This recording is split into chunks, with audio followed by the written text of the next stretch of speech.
All right, good evening, everyone. It is 6:32 p.m., and we would call this evening's Planning Board meeting to order for Tuesday, May 28th.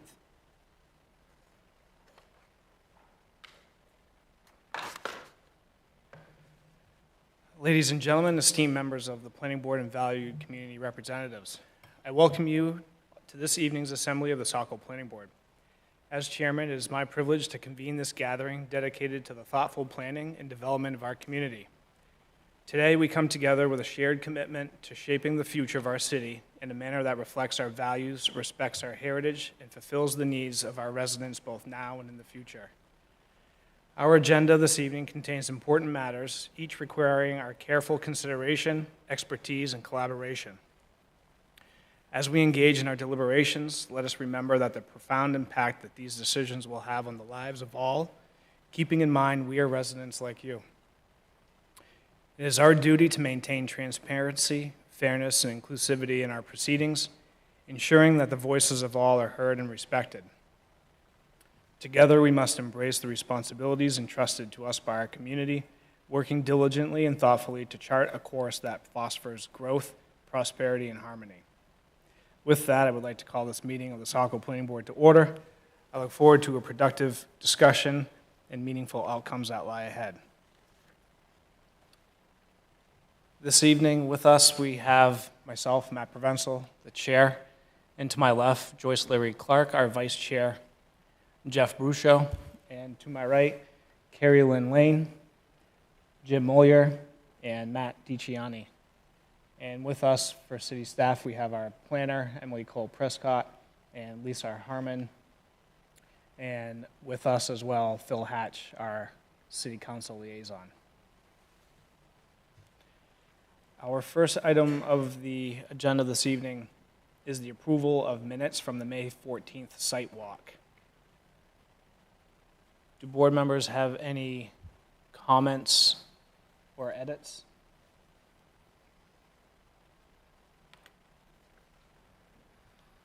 Mr. Chair, if I may. Jeff? I move to accept the minutes as drafted of the May 14th, 2024 site walk. Thank you, Jeff. I'll second. Carrie Lynn, thank you for the second. Any additional discussion? Those in favor, Matt? Yes. Jim? Yes. Carrie Lynn? Yes. Joyce? Yes. Jeff? Yes. I vote yes as well. Motion to accept as written has been approved.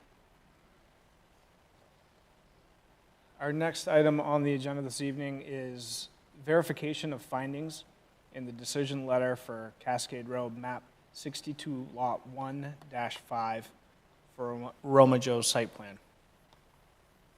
This also includes conditions of approval.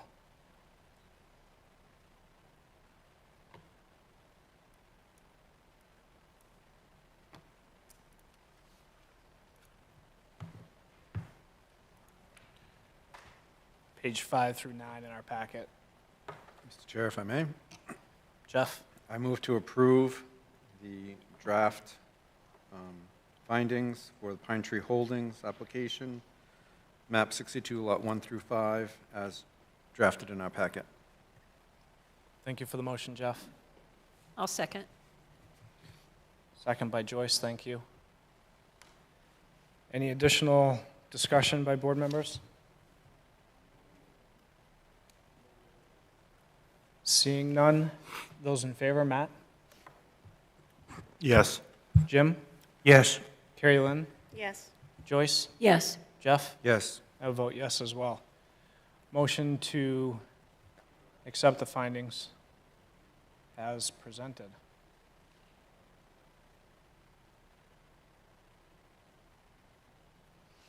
Mr. Chair, I'll move to approve the conditions of approval as drafted. Thank you for the motion, Joyce, to approve the conditions as drafted. Second. Second by Jim. Thank you. Any additional discussion on any of the conditions of approval? Seeing none, those in favor, Matt? Yes. Jim? Yes. Carrie Lynn? Yes. Joyce? Yes. Jeff? Yes. I vote yes as well. Motion to accept the conditions as presented and written.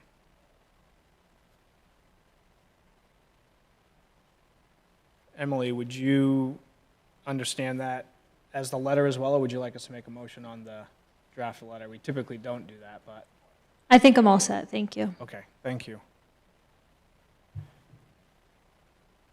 All right, moving into our next agenda item, application reviews and public hearings. Item 5A, our next item is for the Thornton Academy site plan amendment for a new athletic facility and associated site improvements at 438 Main Street, map 40, lot 29. This is in the medium-density residential district, and Teradyne Consultants is their authorized agent this evening. Anything to add to this, Emily? Thank you, Mr. Chair. I think a lot of us in the community have heard about the proposed athletic facility that Thornton Academy has been working on for some time, so they're bringing it forward for planning board application completeness tonight. The board is asked to make a finding on the application completeness review, start its review of the application, and then look to schedule your public hearing. Tonight's also a great night to give the applicant any feedback or considerations that they can address before the second meeting in June, when we would ask for this public hearing to be scheduled. Thank you. Thank you, Emily.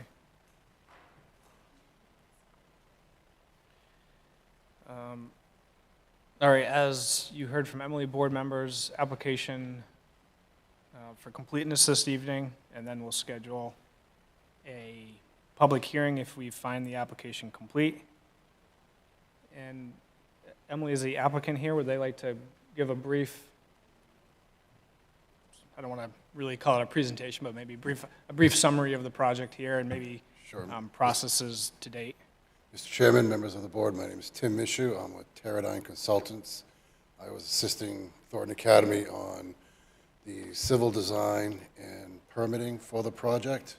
Also in attendance tonight, we have William Harkey, the chief architect of Labella Architects, who designed the building itself, and Matthew Cook, who's the Thornton Academy Director of Facilities. So we'll probably have a lot of questions tonight. And so we kind of have three presenters. So architecturally wise, we have the head architect here. And for matters pertaining to Thornton Academy itself, we have the facilities manager here. So I'd just like to talk about the project itself. 35,000 square foot building to be placed on the Thornton Academy site next to basically the football stadium. The current area is an existing parking lot. So essentially, the parking lot is going to be replaced with a new building, and then new parking lots are reconfigured, stormwater management, landscaping, utilities, standard site plan improvements for the area. If the board has questions about the need for the project, essentially, you have the younger grades and the high school grades all using the same facility, and practices go into the late evenings. So the idea is to separate the high school from the lower grades so that each of them have their own athletic facility and can perform their practices and sports separate of one another. And to decrease the late practice times of, I'm hearing they're like 10 o'clock at night they can go to. So it sounds like a really good project for the campus overall. So basically, we get the stormwater management for the project. I'm sure everyone's familiar with the existing pond that's on the large pond that's on the site. What we're doing for this project, since it's a large project, we're providing our own stormwater quality and detention time in underground chambers and main DEP drip edges, and discharging to that same pond separate of the water quality, because the water quality volume is kind of being taken up in that pond now. And so what the Thornton Academy wants to do is save the pond for other projects so that they can utilize the existing infrastructure. So we're going to put water quality and detention underneath the parking lot.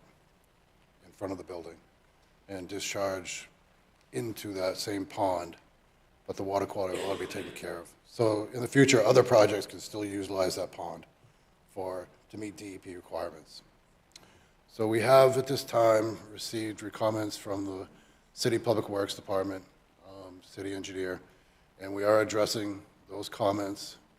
Mostly they pertain to stormwater.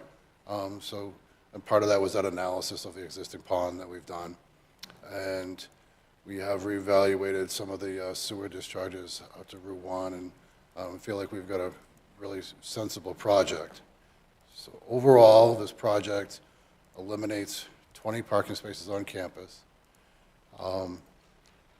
And what we've done is we've improved the flow of traffic through the process and through the staff development review committee meetings. We had a lot of comments on life safety and emergency vehicles approaching the building and performing emergency life-saving functions. So we did a redesign of the whole parking lot, and we've blocked off accesses to the ADA ramps heading towards the building, so you can't park in front of that. So there'll be, at all times, they'll be open for emergency vehicles and whatnot. There were comments on knockbox locations for fire, and so all of those have been reincorporated into our design and submitted to you for presentation purposes tonight. So again, we have Matthew Cook who will be talking. One of the comments we had from staff level was that the academy itself should develop a traffic management plan.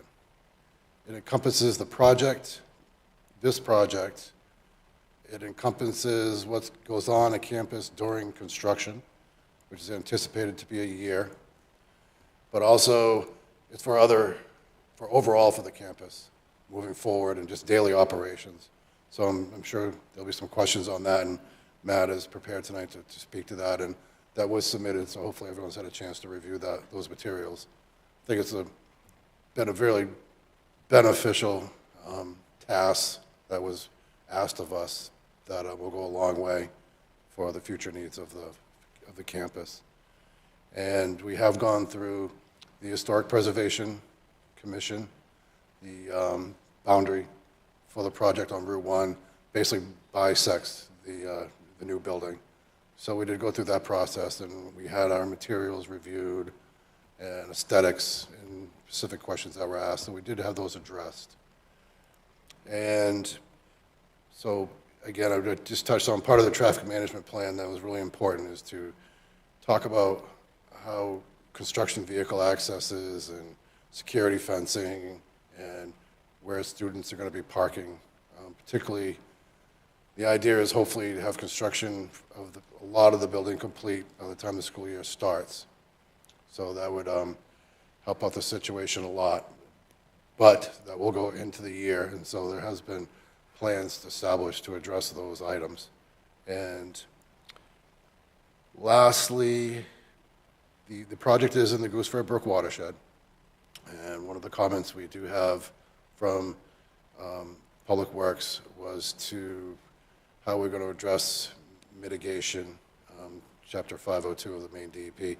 And so what we're trying to do, since there was an existing parking lot that is being replaced with building, what we're trying to do is, back in 2008, when that pond was improved and under drains were installed to make it compliant with DEP, by doing that, the academy got credits, essentially, for other projects to dump into it. One of them was Dormitory 3. So we're thinking, and I have to go through the calcs, but we're thinking that we should be able to utilize the credits to meet the requirements of city requirements and DEP requirements for Goose Fair Brook. If we couldn't meet that, we'd have to go find another project, like a parking lot, and provide some stormwater best management practices. But we think we can do it with the existing pond. So that's how we'd look to address Goose Fair Brook. And with that, knowing that we have other speakers to assist with this project, I'd be happy to answer any questions that pertain to maybe civil site design, site layout. If anyone's got any comments? Jeff? Thank you, Mr. Chair. I guess as far as the site layout, I had a question on the overlay of the fire apparatus, the ladder truck turning movements, particularly in the parking lot that's kind of to the left of the building. Agreed. It looks like it's going, we're taking our $1 million fire truck over the curbs when it tries to make that turn at the very top. Is there something as simple as maybe shortening up the islands a little bit to make sure that? I do agree. I reviewed that figure today, and when the fire truck pulls in front of the building, everything's fine. But when it tries to make that sharp turn, it's not great. And then it gets into the other parking lot and has the ability to turn back and come back to the main entry and exit of the campus. But that turn doesn't look very, I think that turn needs to be reviewed again.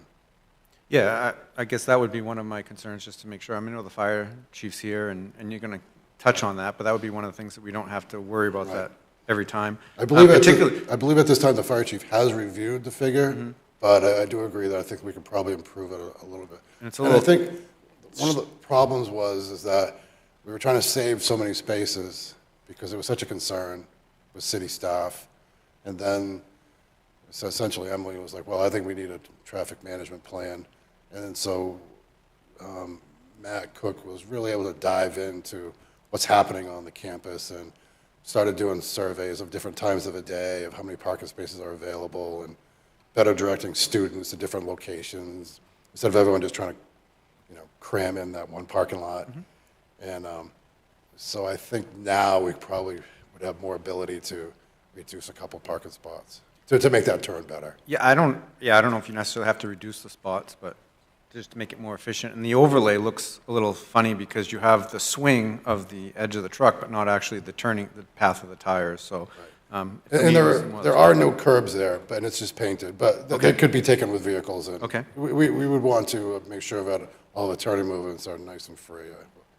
The next thing I had, Mr. Chair, was I did not see, I saw the cut sheets on page 230 of the 244 packet for the light fixtures.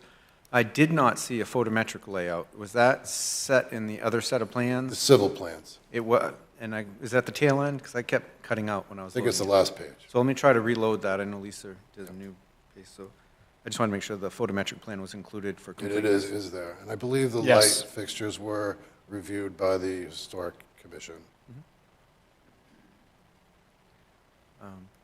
I don't know, my next question was the water supply. It says that you would be serving off of Main Street. There's a 16-inch cast iron Main Street. Is there currently a moratorium on Main Street for pavement? I didn't see anything in the city engineers. I know But if we Public could Works just check. hasn't brought that up. So Okay. they haven't brought up the fact that we wouldn't be able to make connections, because we are planning water and sewer. And that was not brought to our attention through the review process. Now, of course, the WRID is requiring us to put a meter on it because we haven't established, because of the use of the facility and the fact that at times it could be full for a graduation and other times it's just the boys' basketball team practicing. There's such a variance that I discussed with the district that we meter the discharge so that we can get a better feeling for what is going to happen. So Howard basically said, well, we can review it after a year, and then we'll establish what the impact fees are. Because it was just too hard to, with all the design tables and whatnot, to dial that in. And I will mention, so we did have peer reviews for landscaping, and we had the peer review for the traffic with Diane. She had a few comments, but mostly her letter stated that she agrees with us that there are no new peak trips generated, because what this project is essentially doing is just shuffling students. We're not looking to add events, and we're not looking to add new students, as it's just separating the high school from the lower grades. So there's a couple comments she had, but overall, the traffic plan was favorable in that she agrees that there's no peak trips being generated. So I have a couple more questions, but I think they'd be for facilities afterwards, so if anybody has engineering-based questions? Yeah, I guess any additional questions to the application materials itself? I don't want to try to go too far into site plan it, but just application materials itself. Any other questions?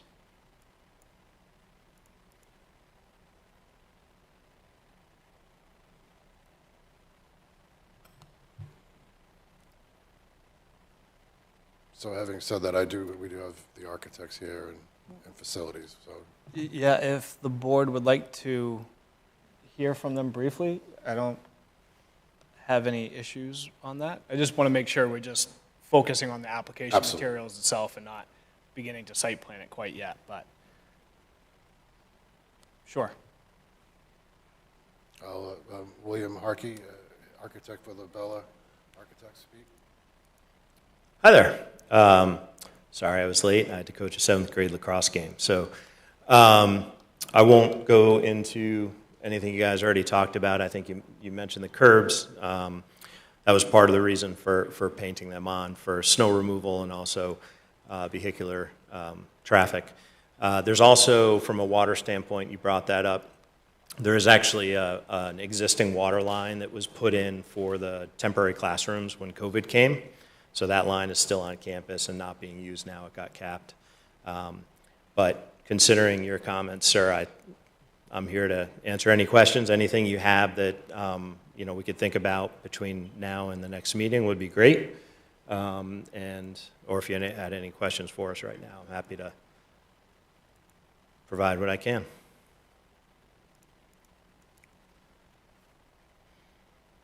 Board members, any questions for the architect regarding any of the architectural drawings that we received?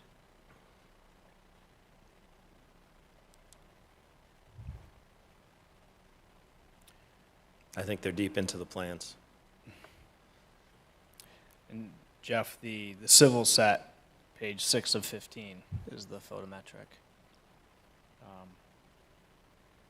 I myself, as far as the application materials go, I don't have any questions. I think a 3D graphic and rendering would probably help the board in context. Sure, we have that available. It's of course pretty significant as far as the overall character of the campus as well. So I think that would help the board. Yeah, we did have that conversation with HDC, and that was a large part of our conversation was how it was going to fit in. It's not looking to match any of the buildings, but it's looking to be a part of a whole, a campus as a whole. So the brick and brick detailing and such. You don't have the rendering with you, do you? Okay. Well, we can get you a rendering. We have one at night and one during the day. I will say they were not quite exact. There's a couple little windows missing or something, but it's Sure. going to give you a pretty good feel of what we're anticipating. Yeah, the overall massing Yep. and scale. Starting to see some of the materials. Sure. Once we get there, I have some questions. Once we start to site plan it, and I know we've had historic preservation review it, but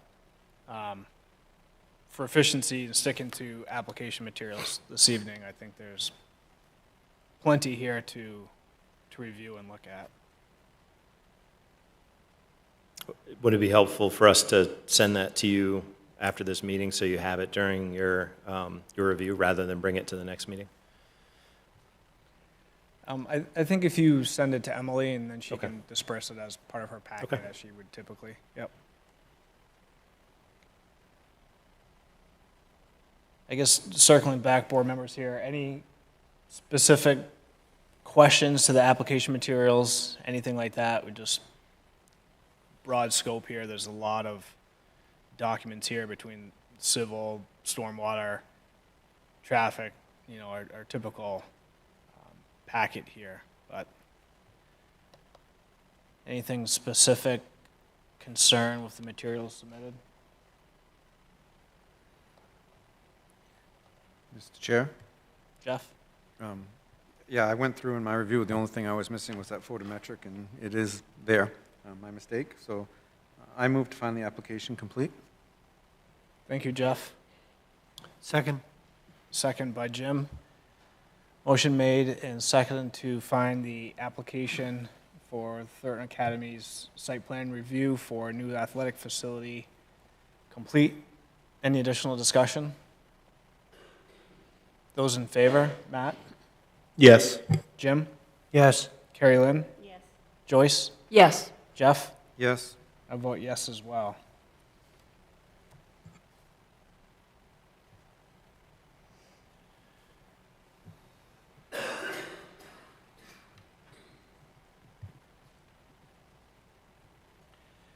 And as far as the meeting date, no change to that proposed date, Emily?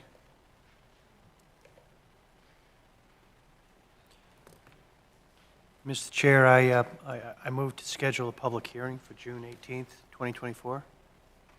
Thank you for the motion, Jim. Second. Second by Joyce, thank you. Motion made and seconded to schedule a public hearing for this item on June 18th, 2024. Additional discussion?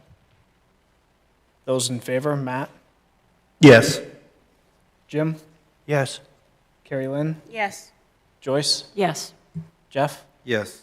I vote yes as well. Thank you. Thank you very much. That's all, Emily, correct? Thank you, members of the board. Thank you. Mr. Chair, Yes. if I may, is it possible we could ask staff to get feedback from the city engineer? Not so much on this particular one, because, you know, they're doing their underservice, underground water filtration system. How the workload is, we keep approving these projects with all of them having their annual certifications, that they're being inspected and whatnot. I just think it's important that we kind of know what's the Public Works Department's capacity to be able to continue to handle this. We're just constantly adding on their workload, and I know Councilor Hatch might be able to be in a better position to see if there's enough support for that department for that workload, because every one of these developers is coming up with the same requirements. I just want to make sure there's sufficient staff to handle that. And then the second thing is just to maybe check to see about if Route 1 is still under a pavement moratorium. Mr. Chair, did you want me to address? Briefly, sure. Yep, so the, good question, and we appreciate that, always looking out for staff. One of the tasks that our new Assistant Planner of Compliance has is to work on obtaining documentation and work with the city engineer on filling some of that gap. So we'll be monitoring that and reporting out if we need more assistance going forward, staff assistance. But that position started the end of April, so she's getting onboarded right now. And one of her tasks, like I said, will be going forward and making sure that stormwater compliance checks get followed up on.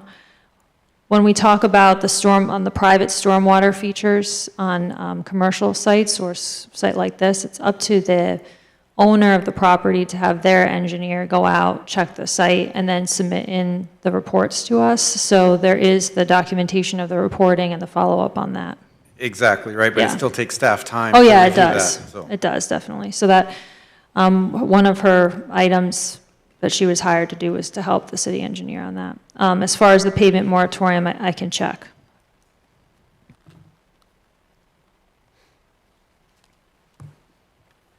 Thank you, Emily. All right, continuing, we will move on to our next agenda item.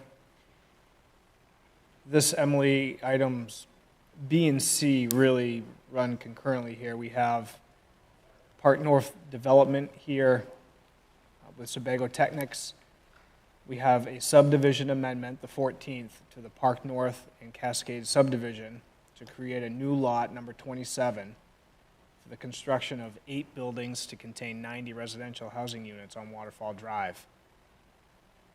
And then immediately with that, we have a site plan review for this project here, 8 buildings and 90 residential units. I think previously we've talked about this and reviewing these items concurrently here. We can't have one without the other sort of thing. Nothing's changed from there? So nothing's changed. This was a public hearing scheduled for May 7th. probably best to handle them as two separate hearings tonight. We have provided you the preliminary subdivision findings for that one application. For site plan and site location for delegated authority, there's still a few questions left to have addressed with the city engineer through the comment response process. This is the normal way we've done other Park North applications that like require a subdivision amendment where we go through preliminary and final. The one we just recently did on Cascade was only, didn't require a final review because it was only a lot line revision, just for Okay. clarity. Okay, that's the piece that I needed. All right, so we'll continue with item 5B. And this is the 14th subdivision amendment, and we'll tackle these one at a time like Emily suggested here.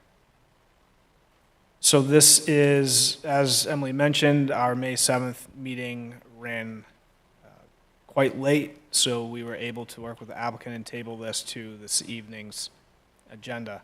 We've approved the application and found it complete. Any questions about where we're at with this one? I believe just the next step is to, like Emily mentioned, have a public hearing on this item. And then the board can deliberate, ask questions, and continue.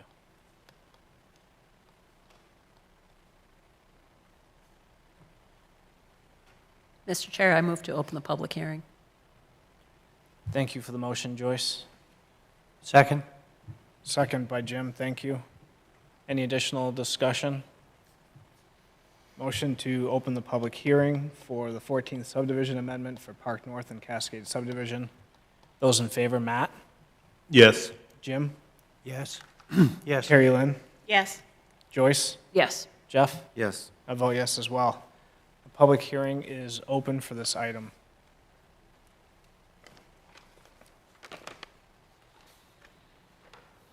Any members of the public, if you've come to speak on this item, please step to the podium and state your name and address for the record.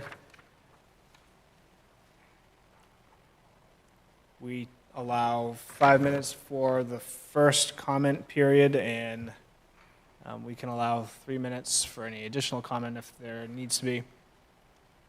And anyone that would like to, Thank you, Mr. Chairman. Sean Frank with Sure. Saco Technics. I didn't know if, did you want me to give a quick presentation just to be yes. sure we're all on the same page? Apologies, yes. Not at all, no. Again, I just wanted, in terms of, I don't know if you have that plan, the subdivision plan, that we could just get on the board by any chance.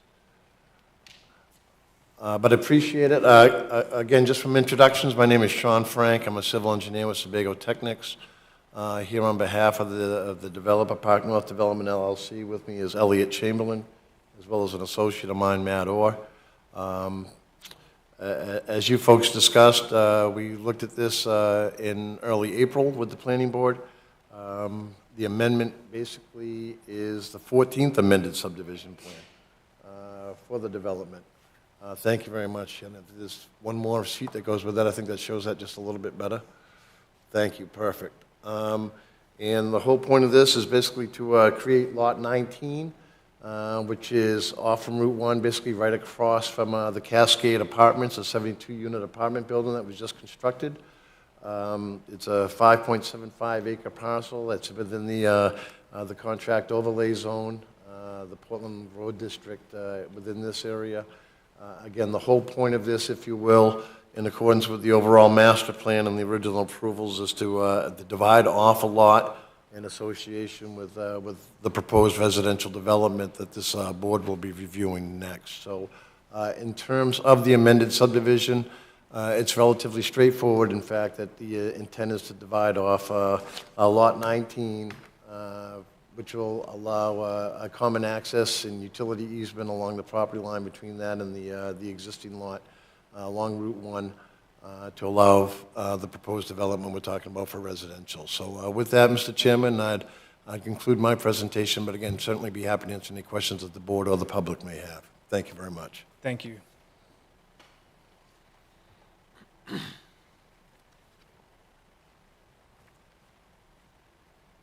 So again, we've opened the public hearing for this item. If anyone would like to speak on this agenda item, please step to the podium.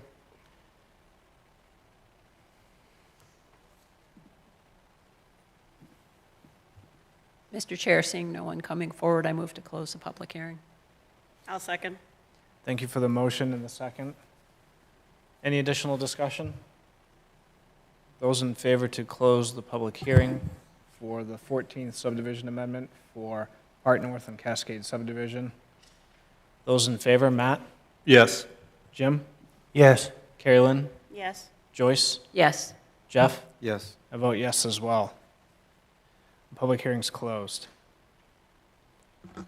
Board members, any questions for the applicant regarding this item, or any questions or discussion on the findings of fact or draft conditions of approval?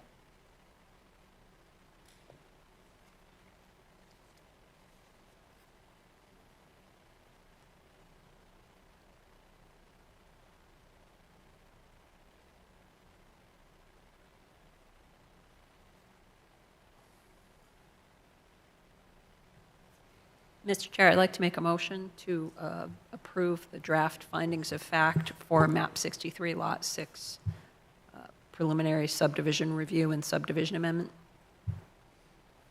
Second. Thank you for the motion, Joyce, and the second, Jim. Any additional discussion? So a motion made and seconded to find the draft findings of fact complete. Those in favor? Jeff? I guess I'm still a little bit confused, and I think I brought it up, but in the packet that they had for their April 2nd meeting, there was the site location and development permit from the DEP, and it talked about limiting further subdivisions of the parcels until the DEP had reviewed. And I was just wondering, because we've done subdivisions before, and I just don't know if we're in error or if that was just boilerplate that we never caught before. I'd be happy to address that, Mr. Chair. Yes, please, Emily. So the DEP has had new staff on board, and so our normal process has been that we handle the site location of development review, or that it's a minor amendment to the DEP. This got flagged as someone was reviewing it as the whole 200 plus acres because they were newer on that staff. We've since, that's why in a previous meeting I said we have to figure out what correct permitting is going to be used here. We have sorted that out, so the applicant has filed a NERPA Tier 3 permit, which they will have to give you approvals for from DEP before we do final subdivision review. This is just preliminary. And then as part of the site plan review, we are doing a delegated authority for site law. And I did report in, I have to report into the DEP that we are reviewing it under our delegated authority, so I have done that now that we got these answers addressed. Thank you, Emily. Perfect. That means that we're in our lane and we're going to move forward. Thank you. Thank you.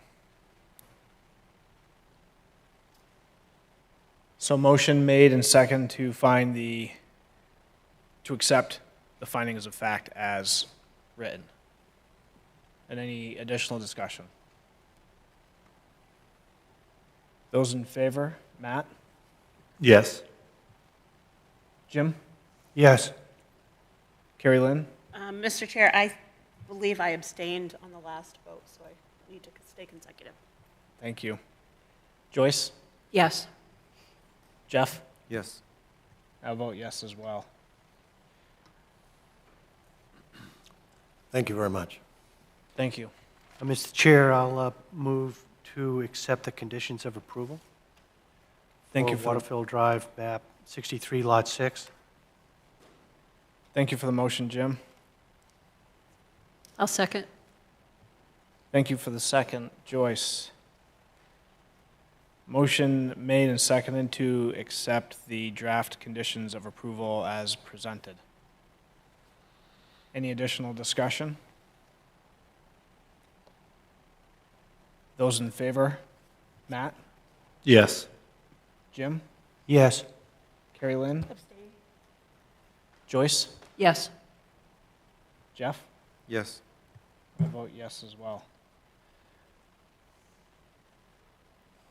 Board approves the draft conditions of approval and the findings of fact.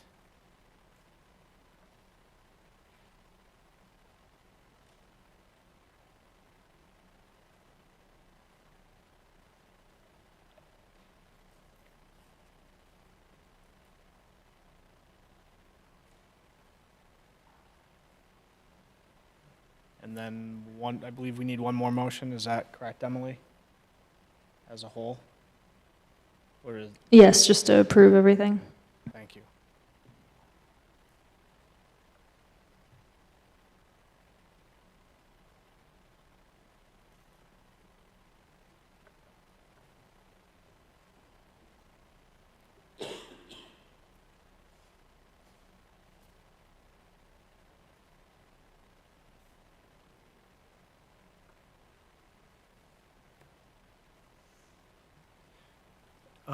So, Mr. Chair, if I'm understanding correctly, we also need a motion to approve preliminary subdivision review of Waterfall Drive, map 63, lot 6. Is that correct?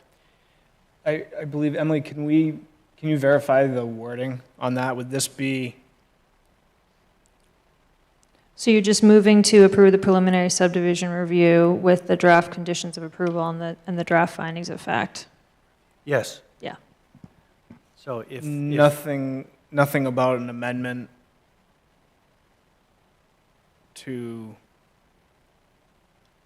nothing about amendment or anything?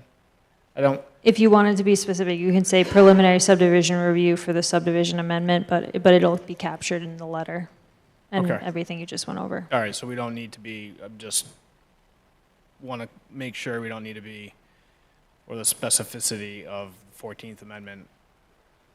Okay. So, yes, Jim, well, that would then, suffice. Then, Mr. Chair, I'll move to approve the preliminary subdivision review, Waterfall Drive, map 63, lot 6, for subdivision amendment to create one lot to support the development of a 90-unit multifamily residential project with associated site improvements. In incorporating the draft findings of fact and conditions of approval. Thank you for the motion, Jim. I'll second that. Thank you for the second, Joyce. Any additional discussion? Those in favor, Matt? Yes. Jim? Yes. Carrie Lynn? Joyce? Yes. Jeff? Yes. I vote yes as well.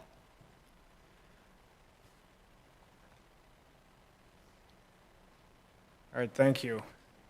So then, Emily, our next item, moving to the next portion of this application, item 5C would be Park North Development LLC. Again, the authorized agent this evening is Saco Technics, and this is a site plan review for construction of the newly created lot number 27 and 8 buildings with 90 residential housing units on Waterfall Drive, map 63, lot 6, in the Park North contract zone. This evening, again, a public hearing and continued application review for this item. Thank you, Mr. Chair. The only thing I'll add is we just should hear from the applicant, and this was continued from May 7th because of the late evening. City engineer's review memo is included here. There's a few items to be addressed that the applicant is working on. Thanks. Thank you. Sean, I won't miss you this time. Good evening, Mr. Chairman and members of the board. Again, my name is Sean Frank with Saco Technics. Again, with me tonight is Elliot Chamberlain and Matthew Orr. And Shannon, sorry to bother you, but if you could get that site plan up, I'd be most appreciative. This is, as you may recall, we reviewed this site plan with the board in April. We had review comments from the city engineer, from staff, peer reviewers from traffic, landscaping, and natural resources. One of the issues was in association with the wetlands that were on site, so we have since gone up and updated those, which led to the updated NRPA Tier 3 wetlands alteration permit that Emily mentioned, which DEP and the Army Corps both have and are reviewing as we speak. We provided responses to those review comments, have got engineering review comments back, and we are currently working on those. Just to reiterate, the site plan is up in front of you. The proposal is for 90 residential units within 8 buildings. 2 of the buildings are going to be townhouse-type units, and the remainders will be 4 units per floor, either 3 or 3.5 stories. We are proposing some garage units as well, as shown on the site plan, as well as a central building associated with storage in the trash bins and those types of things. One of the things the board did ask for was some building elevations for the garages and for that common building, which were included within the last submission we made to the city. Access will be off from Waterfall Drive, directly across from the current access, which services the 72-unit apartment building and the daycare across the street. In accordance with the overall plan, there'll be kind of a loop access around through the development to access the parking lots, the garages, and the buildings themselves. Obviously, when we constructed Waterfall Drive, we did install sewer and water coming into that access drive. One of the review comments from the city engineer was our proposal to connect back into Waterfall with sewer because it's relatively deep down at the intersection with Don Marie. We have been working with the city engineer with other alternatives, if you will, so that we can just utilize the existing services and not have to get back into Waterfall Drive, and we will coordinate that with the city engineer. Traffic has always been a discussion out through here. As you may recall, we amended the traffic movement permit with the DOT in coordination with the city. There is a requirement now that the Ziggy's is up and running, now that the 72-unit apartment building across the street is up and occupied, to have a count performed to see if we meet warrants to allow for the signalization to be installed at the intersection of Route 1 and Waterfall Drive. Again, part of MDOT standards, because Route 1 is considered a seasonal roadway that'll occur in June. And based upon those numbers, and we'll provide those to both the city, obviously, and to the DOT, and that'll let us know whether we go through and finalize the process to signalize that intersection, or do we do a future count, probably next year at some point. But we are in the process, again, just following that traffic movement permit, because obviously it's all dictated by DOT at the intersection with Route 1. We included within the buildings the building elevations for all the different buildings. We have worked with the fire department, with staff. We certainly appreciate staff working with us. As you can imagine, it's somewhat complicated when you have DOT and DEP and the city involved in terms of identifying jurisdiction, and certainly appreciate the city working with us and DEP to define those jurisdictional requirements. So through the city, that'll handle the site location and development permit aspects, as well as the local review.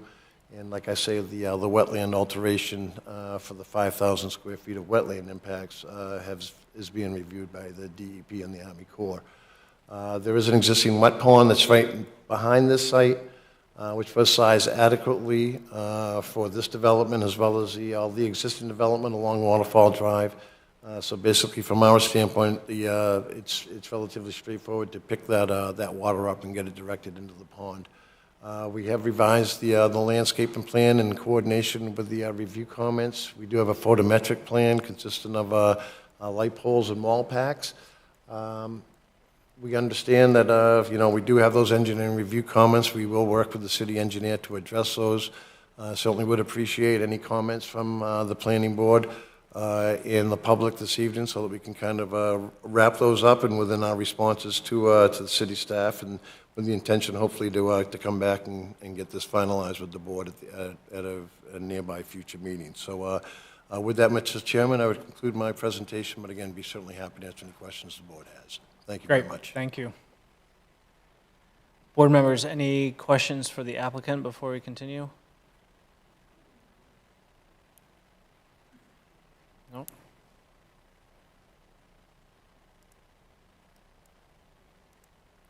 So again, this evening is a public hearing along with the continued review. Mr. Chair, I'll move to open the public hearing. Thank you for the motion, Jim. Second.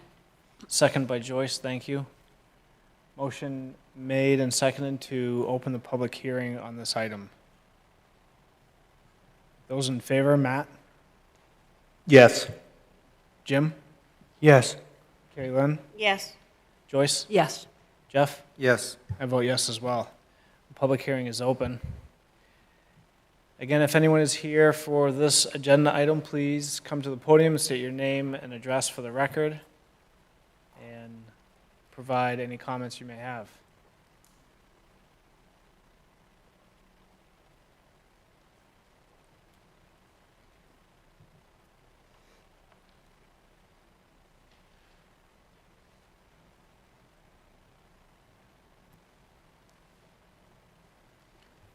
Mr. Chair, seeing no one come forward, I move to table the public hearing.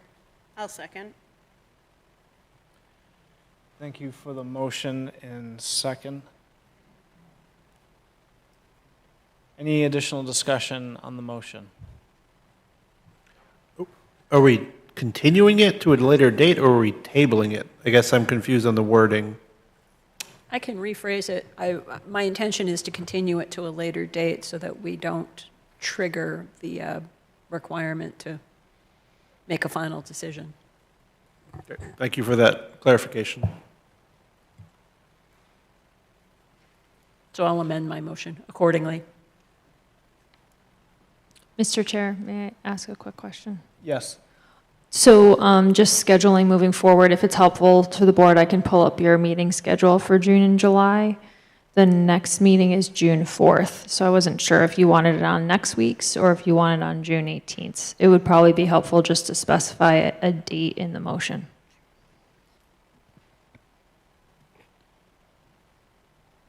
Mr. Chair, I understand that one of the reasons to continue the public hearing is to give the city engineer's comments,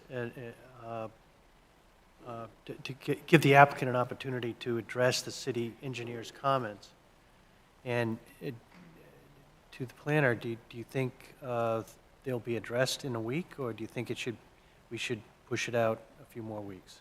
So you can certainly ask the applicant as well, but probably June 18th is when we would have time to get another round and then have the city engineer review. And additionally, the applicant will probably bring forward a final subdivision application as well. Thank you, through the chair, yes. I agree, the 4th would be too quick. The 18th would be much more of a doable schedule for our standpoint. Thank you. And Emily, you're sort of maybe alluding to at the time that the applicant completes the comments and provides responses to that, they may submit for a final subdivision review at that same time. It may be too quick for that. We'll have to see how far they get, but it's possible. We've seen that before. Okay, thank you. Jeff? Yeah, I don't want to step on the timeline here, but I think we have a bigger question in my mind to try to answer. If it's compatible because of some traffic issues going through when we're looking at our preliminary or even our final plan approvals, section 188-503 F3. If a Maine Department of Transportation, if a traffic moving permit is required, how do we work through this? Because my understanding is that there's a traffic TMP for this area that the applicant has paid for and filed and has been in play and has always been checked on during these subdivisions. The Ziggy's is supposed to create a trigger in their projected volumes, and they're planning on doing those counts as required in that TMP. But at our last meeting, we approved another subdivision for another applicant that both peer review and their traffic engineers are saying that we're basically exceeding the TMP counts as they were permitted for. not enough to break that 100 threshold. But, so if there's this bucket of anticipated traffic numbers that they're allowed in that area, and we have basically approved an amount that exceeds that, how do we go and approve another one that exceeds it even further? And that's just kind of like a bear in the room, and I understand that there might be some other issues outside of the scope of what we're responsible for, but I view this as no different than if we were looking at this proposal and we're looking at a stormwater runoff pond, and 2 engineers have told us that it's rated to treat so many acres of impervious area, and we're exceeding that. We can't just approve another one that's going to dump into there and say, well, they'll figure it out. I just kind of feel like we're kind of at a wall here, and I don't know if that's something that is going to be answered in 2 weeks.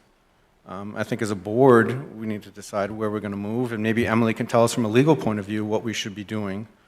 Yep, so I'm happy to respond to this one, Mr. Chair, if you'd like. Yeah, if you could. And the then- applicant seems like the applicant wants to respond as well. But Diane Morabito has reviewed both this and Aroma Joe's.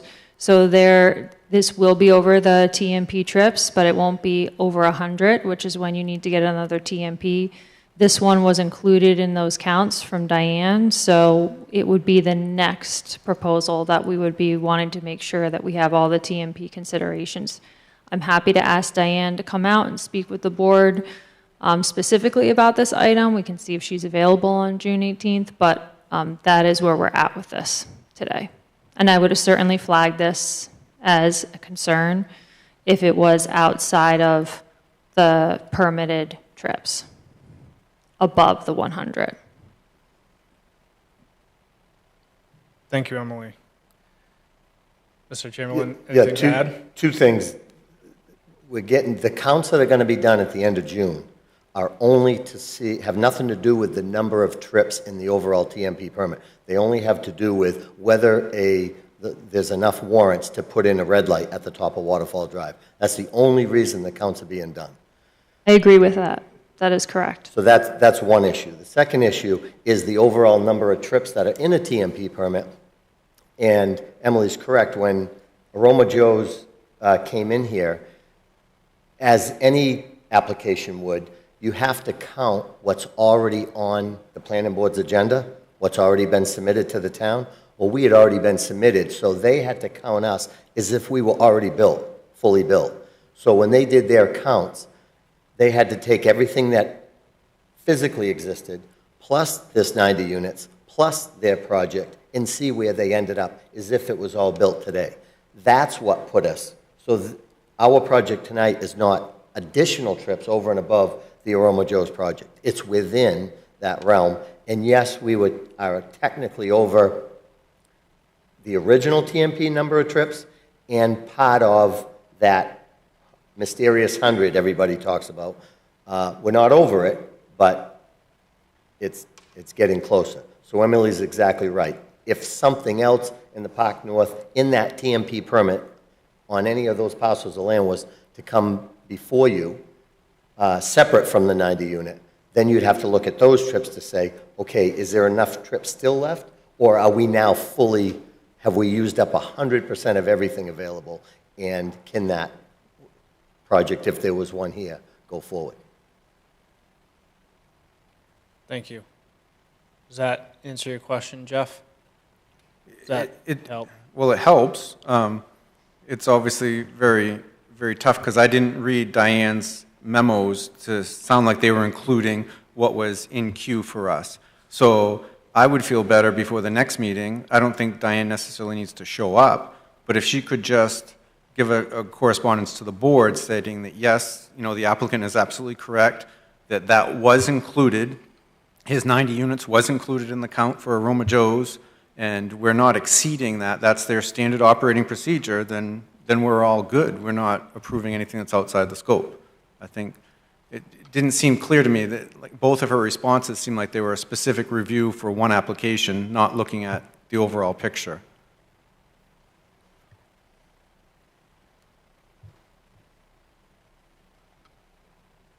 And I'll leave that up, certainly up to the planner again, Sean Frank again, but certainly, we did review, the Sebago Technics did do a quick review of the TMP, or the traffic that had been provided as part of the Ziggies, and was the same thing that obviously that Diane had reviewed, and if you look in there, it was very specific that it did include the traffic trips associated with these 90 units. So I'm sure Diane could certainly prepare something for the board between now and the 18th, just to state that, those trips were included. I mean, I understood very clearly that Ziggy's was in there. It was referenced in her memo. I did not interpret the 90 units that was on the proposed plan. And like I said, if she's our peer review, if she says something that's very specific, that all 3 of these locations are in play, then I think it makes our direction much clearer, that we're not stepping out of bounds. Thank you. Thank you, Jeff.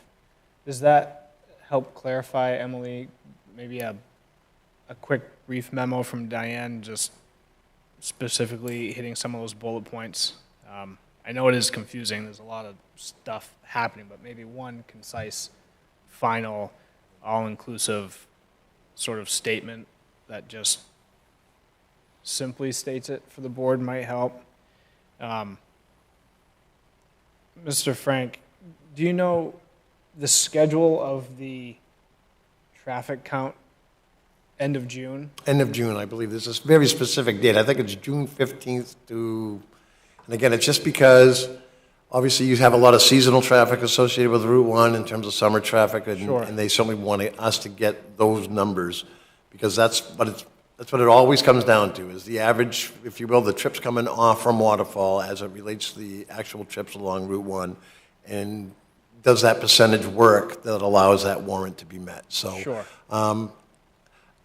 It'll certainly be within the last 2 weeks of June. It's between the 15th and the 30th. I know it's been scheduled, I just don't have a specific date, but it is within the last 2 weeks of June. Okay, that was sort of one question, and I guess additionally, Emily, could you maybe have Diane, perhaps Sean, you can explain as well, but just to understand the trips and understanding the trips versus the signal warrant, and directly how those relate to each other. So understand the permit and the number of trips, and then we have the light.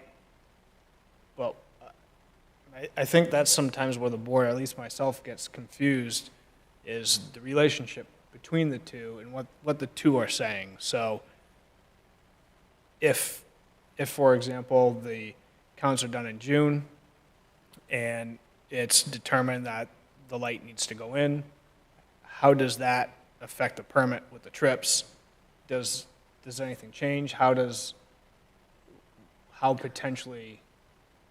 What would be the potential conversation after that? So I think it would be wise of us to have Diane Morabito come for a workshop with the planning board, like I've offered before, specifically on the Park North traffic movement permit and where we are, because I don't think it's quite fair to hold up one full application review. I know that Park North holds the TMP, but now we have multiple owners in it. So I think it would make more sense if she came at the top of the meeting, everyone brought their questions, and you can get them all addressed at one time, because I just want to make sure we're very clear on the questions we give Diane. So we can cut out the middleman, which is me, and I can just ask her to come to a workshop, if that sounds good. Maybe June 18th. Is it possible to do a June? I can ask her if she can come June 4th. I just don't, it might be too soon. It's too soon, yeah, it might be too soon. But I can certainly ask and see if she's available Okay. on either date. If not, I'll ask her for a memo before June 18th. Okay, thank you. Thank you. And Mr. Chairman, certainly I can Yes. offer it is in terms of the 18th. Obviously, we have traffic folks that prepared, and not just the TMP numbers that are associated with them, but the construction drawings for the work that's been ongoing on Route 1, as well as Sure. the design of the signal as well. And certainly, we'd be more than happy to invite, our traffic engineer to be with us on the 18th, just in case there was any additional comments from the board. I appreciate that, you have your own peer reviewer. That's not to offset her work, but obviously, just if there's anything specific to traffic at least we'll have somebody here with the knowledge associated with that to be able to answer those questions. Yeah, I think that's appropriate, yes. As far as this, I do know for a fact that Ziggy's Park, this proposal on Park North and Aroma Joe's were all counted, and everything the applicant is presenting to you this evening is correct, and we are on target for the other mitigation items. So I can give you that in summary, but if we need to get more details from Diane, we certainly can. Thank you, Emily. So, not to get a little or too far off track here, so we have, this was all under discussion for a motion to table the public hearing. Or to continue it to June 18th. Sorry, to continue the public hearing to June 18th. Any additional discussion? I amend my second as well. Thank you. Those in favor, Matt? Yes. Jim? Yes. Carrie Lynn? Yes. Joyce? Yes. Jeff? Yes. I vote yes as well. So we've continued the public hearing to the June 18th meeting. Are there any additional items beyond sort of the discussion we've had most recently on this application for the applicant to work on and return with any additional information or modifications as such? We have the photometrics, that's great. We have the architecturals for the carports, the garage building, and the townhouse buildings, and the larger multifamily buildings as well.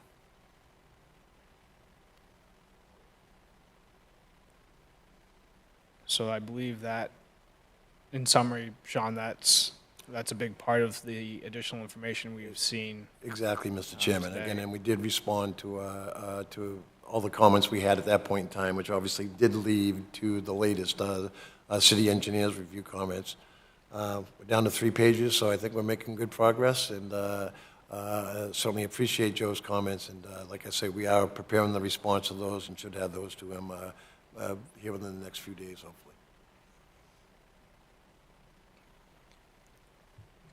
I just had a question about the landscape peer review. Have those comments and requests been addressed as well? We did include that as part of our last submission to the board. I don't know if we've had any response from them. I haven't seen anything at this point in time. Yeah, I may be looking at an old letter here. Yeah, so the Right, the the letter- March dates are the ones we responded to. Yeah, it must have been right around the April time when we were meeting on that. I think it was after we met with this board. And in terms of the response to the review comments, I know that the Norman Doe went out and reviewed the wetlands, and we all agreed on that, which led to the updated NRPA. Haven't seen anything additional from either Diane or from the peer reviewer of the landscaping, and obviously Joe's comments is what we were discussing earlier this evening.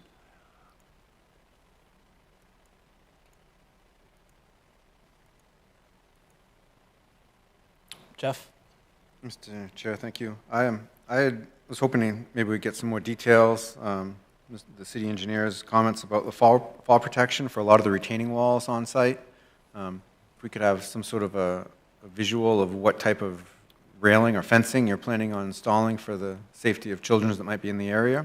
Sure. And then I had noted some of them as far as design characteristics, the wall sections without an architectural feature, kind of particularly like the end walls of the unit, or more importantly, the garages. I don't see like a rear profile. I see the garage door sections, kind of more of a very linear chicken, I don't know.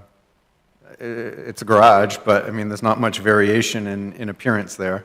No, there isn't. It's a garage. We have to, both security and those units will all be individualized, so you won't be able to drive in and see everybody else's car. So every carport will, once you're pulled inside and close the door, it's segregated.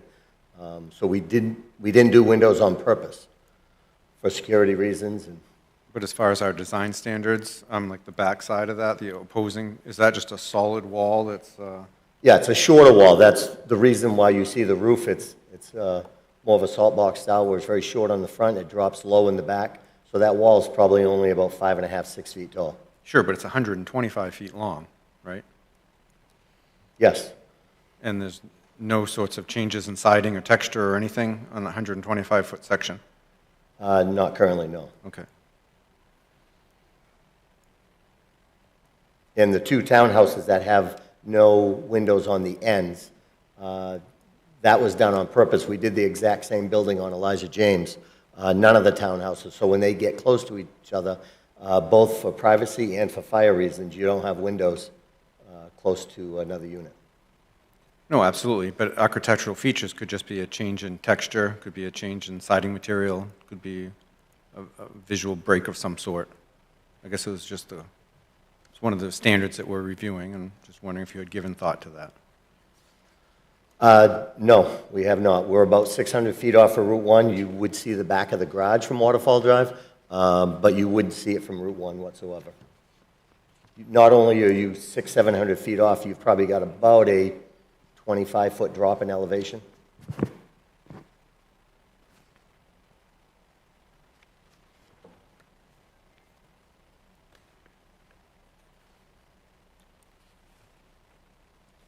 Thank you, Jeff.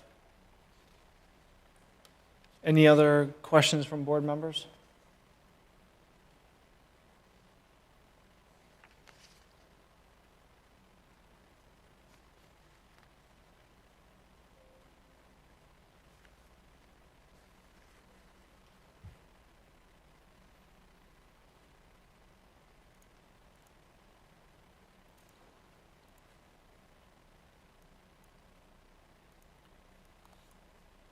Seeing Jeff?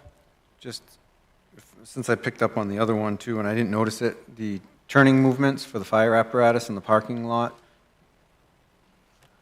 Yes, I thought we had provided those to Joe, but he referenced that again, so Yeah. I do have those, and certainly I apologize, they weren't part of my last submission, but we'll get those to the city engineers. Part of Perfect. this Thank you. response.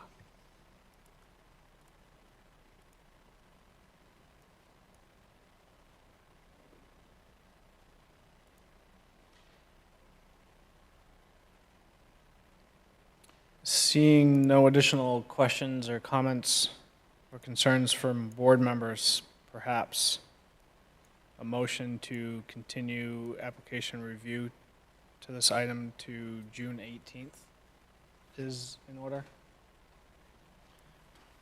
So move, Mr. Chair. Second. Second. So a motion made and second to continue review of this item to June 18th, which includes a continued public hearing.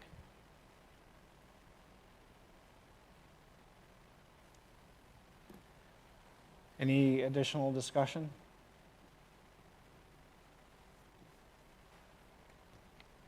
Those in favor, Matt? Yes. Jim? Yes.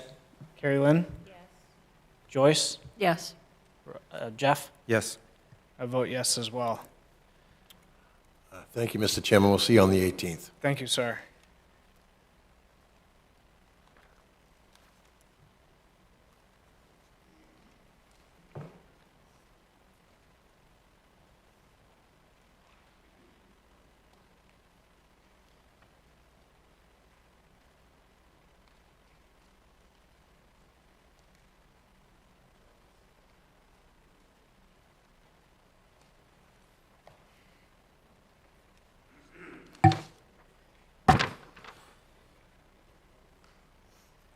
All right, moving along, we have our next item on the agenda this evening, item 5D. This is Seacoast Land Acquisitions. The authorized agent this evening is Sebago Technics on this project. This is a preliminary subdivision, conditional use, and site plan review application for 13 single-family unit condominiums at Blaine Street and Roebuck Avenue, map 40, lots 3, 4, 9, 10, and 11 in the medium-density residential district. This evening is a public hearing and continued application review. Emily? Thank you, Mr. Chair. You gave a great overview. So since the last meeting on April 16th, we went and did a site walk on May 14th. Conservation commissioners were invited to that site walk. We had a good amount of conservation commissioners show up, so that was great. And then after that site walk on the 14th, the commission had their own meeting and provided the board with comments from their review, and we included that in the packet. This is in the MDR zoning district. Since you've seen it the last time, there's been updates to the plan. It's gone from a 14-unit development to a 13-unit development. And then I also have an attachment that the applicants asked me to pull up, so I'm just locating that for you. Thank you. Thank you. Thank you, Emily.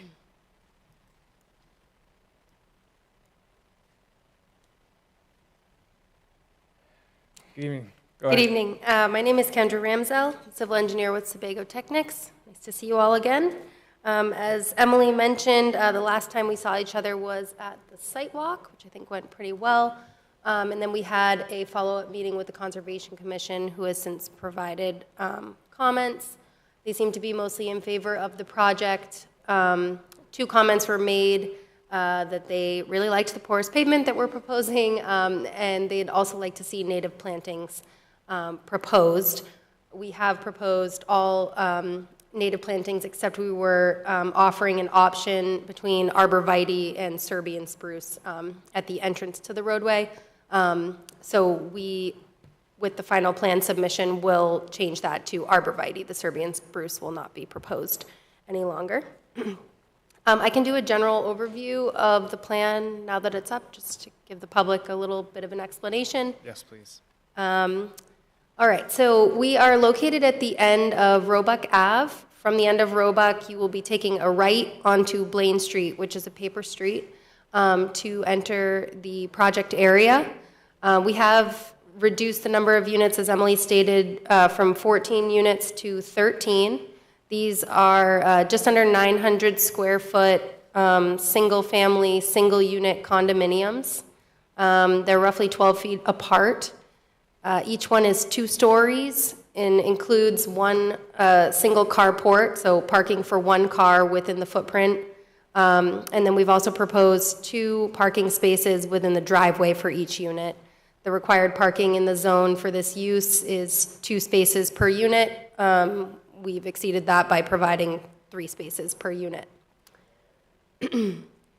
We're also proposing landscaping. As I mentioned, there are 6 arborvitaes that will be going in at the entrance of the roadway to screen the roadway from the abutter on the left side in plan view. We've coordinated those plantings with him, and that is what he asked for. We're also maintaining a large buffer in the wetland area to the northwest. It's roughly 150 feet long at its greatest width and about 60 or 70 feet long behind units 11 through 13. We are relatively close to the property line on other sides of the property due to the amount of grading and fill that we had to bring in, which we discussed at the site walk. We had to go up in grade from Roebuck Ave to get into the upland area of the site, which we're proposing the majority of the development in. As another form of screening, we're proposing a 6-foot-tall screen fence along the backside of the property, so along units, doing math here, 1 through 10, and that abuts the railroad tracks. So we wanted to make sure that we had adequate screening, mostly for the people that will be within the units there. As part of the project, we are proposing, I think it's roughly 7,000 square feet of wetland impacts. We have received approval from DEP as well as Army Corps regarding those impacts. And we have proposed also a wetland crossing that you can see as the roadway comes in down Blaine Street's Paper Street in that 50-foot right-of-way. We're proposing a 3-foot diameter culvert, which will be embedded 1 foot. This is to maintain flow of water as well as provide connectivity from one side of the wetland to the other for the critters that may be present there. That includes turtles, frogs, other significant wildlife associated with that wetland area. As far as lighting, I believe we're at 5 light poles. Each unit will have a front porch light. And as far as utilities, we are proposing a connection to the stormwater facility within Roebuck, as well as public utility connections for water and sewer. All of the units will be sprinklered. And for stormwater, we're proposing porous pavement. So generally, the water runoff will be treated as it lands on the top area where the units are accessed, as well as the second half of Blaine Street will all be porous. We're also proposing building drip edge filters on 2 sides of each unit for treatment and detention of stormwater. And we are meeting peak rates of runoff for 2 of the study points out of 3. The only increase we have in flows is the portion of the project that drains toward Roebuck Ave that goes into the city's municipal system. We've coordinated this with the city engineer and provided a hydroflow analysis. It's a pipe analysis of the system within Roebuck to make sure that the existing system has adequate capacity to handle that increase in flow. And it showed to have plenty of capacity. I believe at the end of Roebuck Avenue, there are 24-inch pipes in the ground, so they're quite large. That is pretty much all I have. I'm happy to answer any questions from the board or the public as they arise. Thank you. Any questions from board members for the applicant?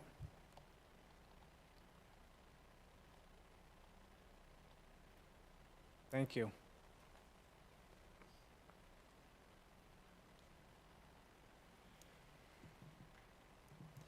Mr. Chair, I'll move to open the public hearing. Thank you for the motion, Jim. I'll second. Thank you for the second, Carrie Lynn. Any discussion on opening the public hearing? Those in favor? Matt? Yes. Jim? Yes. Carrie Lynn? Yes. Joyce? Yes. Jeff? Yes. I vote yes as well. Public hearing is open for this item. Again, please state your name and address, come up to the podium, and give us any comments if you're here to speak on this item this evening.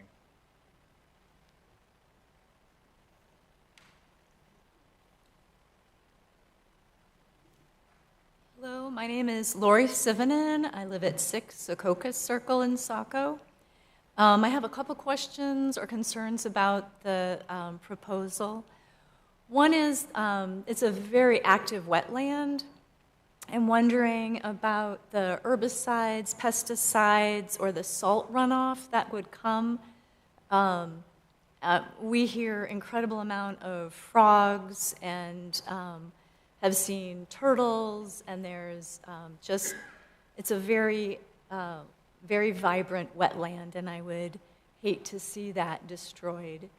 Another concern that I have is it backs on the other side of the railroad tracks is the Eastern Trail, and that is an incredibly dark section of the Eastern Trail. In the early evening, you can see bats everywhere. There's fireflies that'll be coming out soon. And I'm really concerned about the light pollution that the project might bring that would just really negatively impact a lot of quality of life that people enjoy in that area. Thank you. Thank you.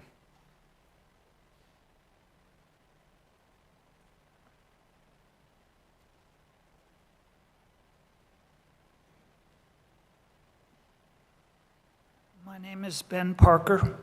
I live at 32 Roebuck. I have a variety of questions. The first that occurs to me is looking at this map.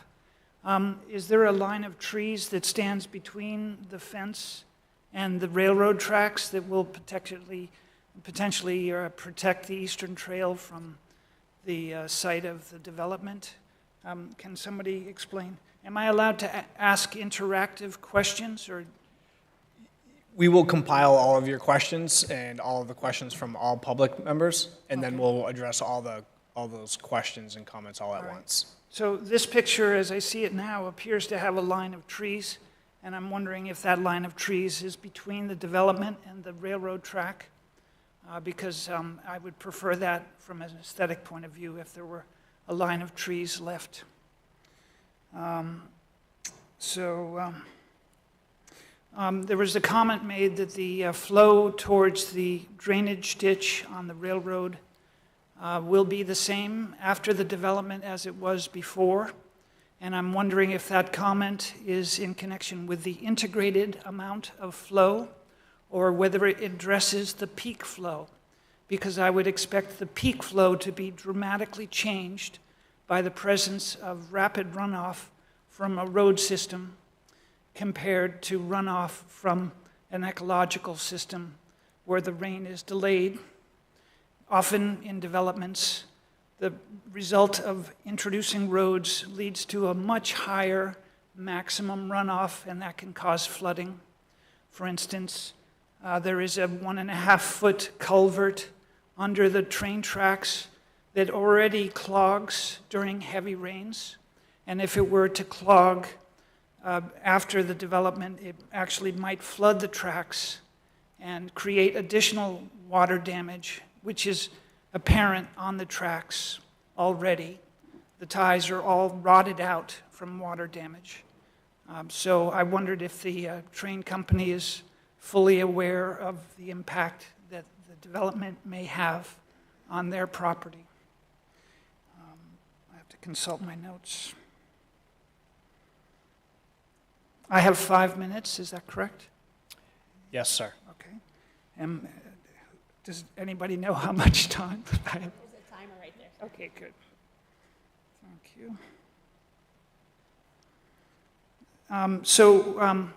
The traffic issue is by far the most common impact to quality of life. I came from a part of New York where the quality of life was completely ruined by heavy traffic. My observation here is that Saco has essentially 3 avenues for traffic: Route 1, Elm Street, and North Street. North Street will potentially be seeing a lot more traffic when the I-95 interchange is completed. I'm told that the criteria for putting a traffic light on Roebuck is specific to the amount of traffic on Roebuck. But I don't understand how that can answer questions in connection with the total volume of traffic on North Street, because if North Street becomes extremely bogged down with traffic, there will be very long wait times for anybody trying to leave Roebuck. Light fixtures, I was directed towards a document that specifies the code, but I didn't fully understand it. It appeared to say that when a private property installs lights, that the light is not allowed to get past their boundary, their property boundary. I was unclear whether a commercial property is allowed to send light out into the vicinity. The diagram showed an 80-degree fan out from the light, and I'm wondering whether shades can be installed by the developer to cut off that light at its source so that it doesn't directly enter the eyes of people that are a long way away from it. Those of us that like stargazing, if you're seeing very bright lights, that totally impacts your ability to see the sky. And as Lori said, this has been a wonderfully dark part of the world, and I would hate to lose that. In connection with water runoff, there was description of water treatment, and I haven't understood the details. I believe it has to do with multiple tanks that are designed to capture silt. I'm wondering, do the tanks have to get flushed out periodically? I'm wondering whether chemical treatment is part of that treatment system. And I gather from what was said that it has nothing to do with ecologically friendly treatment. It's probably more in connection with the town's system to prevent filling the town system with silt. So the question is, does the water treatment facility release water that is dangerous to the environment? And does anybody care about that?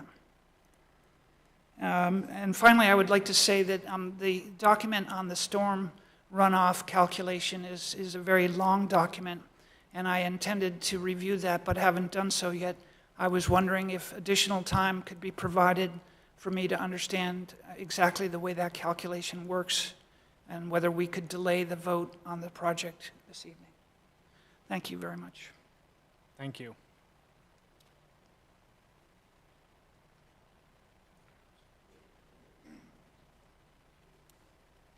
Good evening. I'm Leonard Barabee from 36 Roebuck.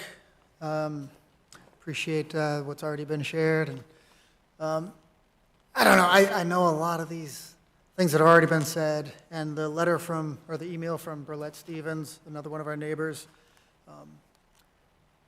I know they're not waterproof arguments, but I think that the thing that I keep hearing is we just don't want the development. We just, you know, I haven't talked to anybody in our neighborhood who actually wants to see this happen. And I know a lot of money's already been put into it. I understand. I'm a realtor and a home improvement contractor, and I understand the need for housing. I understand, you know, the need to, you know, cover costs and all these things. But it's just frustrating as neighbors who live at the end of a dead-end street to see, you know, our dead-end street where we found the charm of living in that quiet to be basically turned into somewhere where there's going to be a lot more traffic, obviously. I know we're not living on North Street. We're still on a dead-end street, but it's definitely going to change the whole feel of the neighborhood. Not what we invested in. You know, I understand that you know, it's already in process.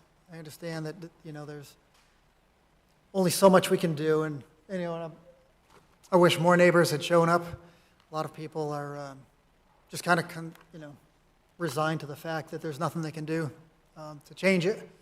So that's kind of where we stand. I just want you to hear, even kind of toward the end of Burlette's email, it says, you know, the contractor walks away and we inherit all the problems of increased traffic, sewage, and unforeseen problems. So again, I understand the need for it. In my business, you know, with my real estate clients and home improvement customers, money is always an issue. I'm always talking to people, like I've got several people who are just waiting, trying to save money because they can't afford what's out there right now. They can't afford a $350,000 house, much less, you know, a condominium with a, you know, that costs over $500,000.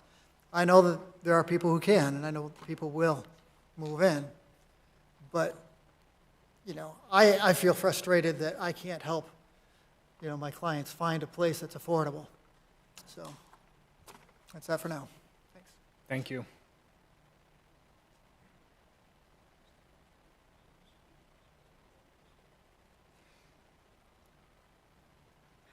My name is Denise Barabee. I also live at 36 Roebuck Ave.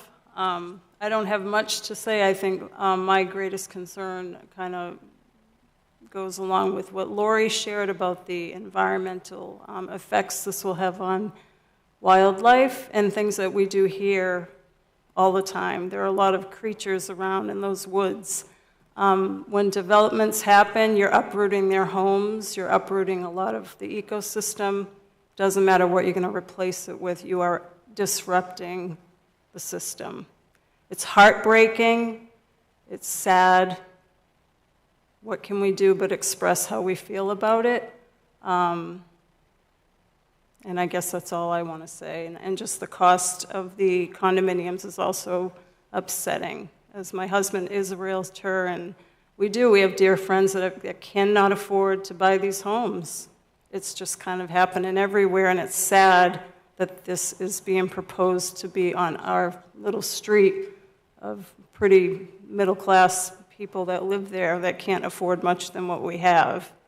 It will change the dynamic of the neighborhood. And that's all I wanted to say. Thank you.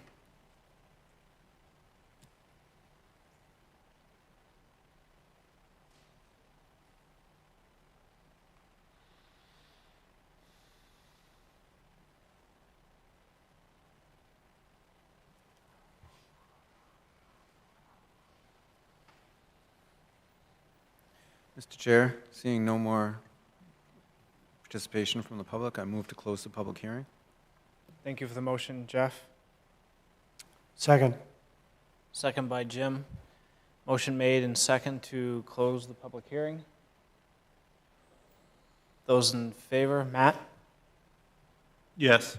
Jim? Yes. Carrie Lynn? Yes. Joyce?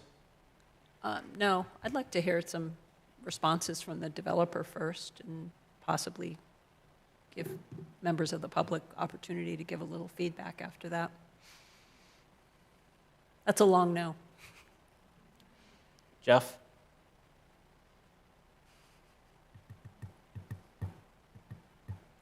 No.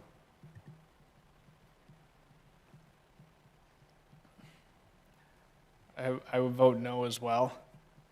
So that is 3-3. So motion fails.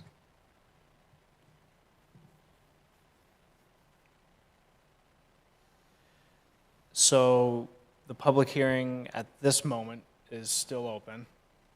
So let's, Kendra, if you could, let's work through some of the comments we have here.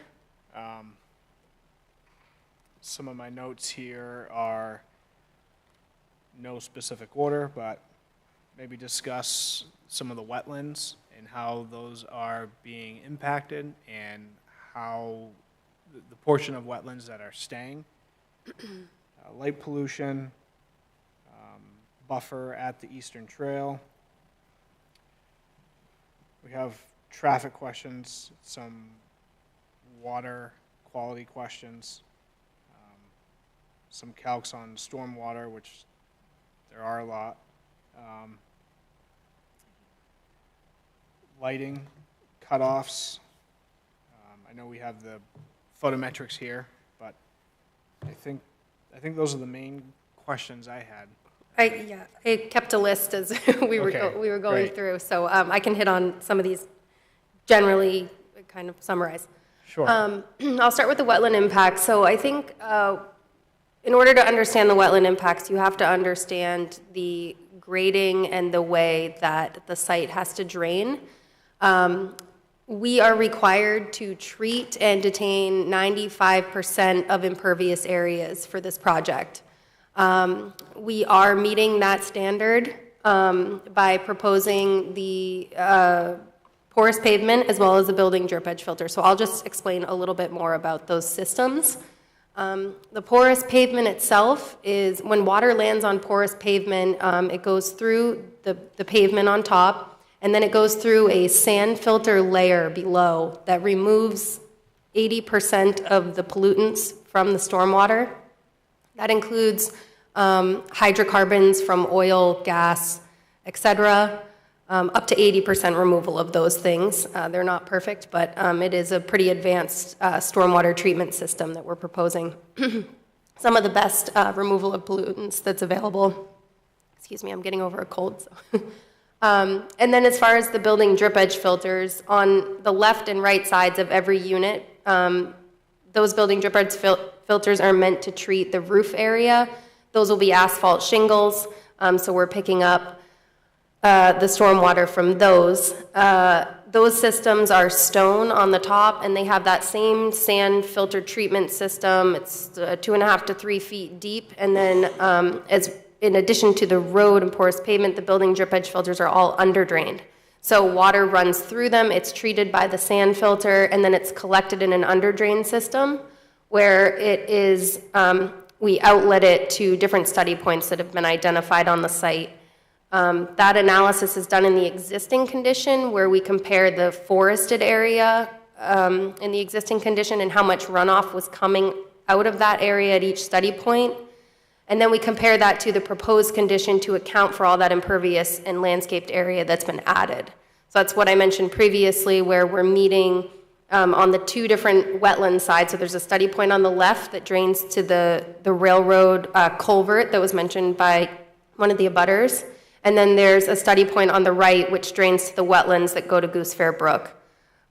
Those two study points, we've reduced the flow rates at the 2, 10, 25, and 50-year storm events as required by the ordinance. The portion of the beginning of Blaine Street, which we were allowed to send to the city system, is the only one that's increasing. And again, we provided the pipe capacity analysis to show that it could accept those flows. This is all summarized within our stormwater report. In regard to pesticides were mentioned, a very large majority, I believe it's 87%, I can check the stormwater report, of landscaped areas also drain to these treatment systems that we're proposing. So there's a very small amount of landscaped area that's actually draining to the wetlands. The side slopes are draining to the wetlands, but we've proposed a meadow seed mixture on those side slopes. That acts just like a forested area does in regard to absorption of stormwater runoff. So the intention, they're 3-to-1 slopes. In some areas, they're steeper. The intention is not to mow those and for that to just revert back to the natural condition, allowing the forest to kind of regenerate on the edges of the development where we haven't been able to maintain such a robust buffer. In regard to lighting, we are proposing cutoff fixtures, and we've provided those lighting cut sheets for you within the last submission, I believe. They were attached to a comment and response letter. And we've also provided an updated photometrics plan, which shows the lighting levels at the property line, and we're not leaking over the property line with those light levels due to the cutoff fixtures. Again, there are only 5 light poles proposed for the entire development. We just proposed enough to create a safe environment for the residents and anyone using or walking through the development, using the sidewalks, et cetera. Bats were mentioned. I just want to note that as part of our Army Corps approval, we can't clear between April and October, and that is actually due to the bats. It's their breeding time, so that's why they limit tree clear. Traffic's a big one, of course. We did submit a traffic memo at the beginning of all of this. We always address trip generation, site distance, and high crash locations. We were under the 100 trips in the peak hours that would trip a traffic movement permit. We were well under that, so we aren't required to do a traffic movement permit. We were also under Saco's threshold of 200 daily trips. However, the third-party traffic reviewer, Diane, submitted a letter to us asking for more information because we were in the end of Roebuck is in such close proximity to the high crash location of, it's the intersection of Spring Street and North Street that was the largest concern. And so we had done counts actually for a previously approved project within the last year. So we provided those counts in relation to this project. We were able to kind of recycle those, which was convenient. And Diane was satisfied with those results. However, the applicant will be paying an impact fee to go toward further analysis of the capacity of North Street and in relation to the high crash location associated with Spring Street. So While it's not something we need to particularly address any further, it is something we are paying into so that it can be addressed in the future. I think the last thing, just the tree line behind units 1 through 10. As I mentioned, we are, the grading back there, we're kind of up high on one side, and we had to bring in fill for the property. This was discussed in depth on the site walk. With the existing grades, we weren't able to maintain a tree line to a buffer between the units and the property line. It's also not required that we maintain a buffer. The building setback is 10 feet, and we're meeting that. But we are proposing the 6-foot screen fence to reduce some of the noise, and also just create a screening between the railroad tracks and the units themselves. There's also a pretty significant grade change, I'll note. That fence is 6 feet tall, but it kind of dies into the side of a hill, and actually the units on the end to the right will be lower in grade than the railroad itself. There's not really a need for a fence there. It's a cut area.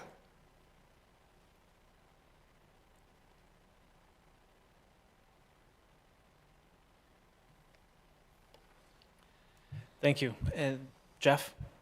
Thank you, Mr. Chair. So Kendra, could you just kind of touch upon, when we're talking about your stormwater treatment and your impervious road pavement treatment, or your pervious road pavement treatment, are there actual under drain, like cells underneath the roadway that need to be flushed and maintained? Or is this kind of a one-time encapsulated, installed, maybe a sediment trap, and then you're done? Somebody had asked questions about how it might be cleaned and maintained.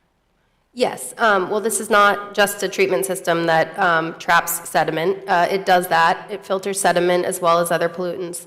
The entire porous pavement area, which is the majority of the pavement we're proposing, is underdrained. The entire system is also lined with an HDPE liner so that there's separation from the groundwater underneath in the treatment system itself.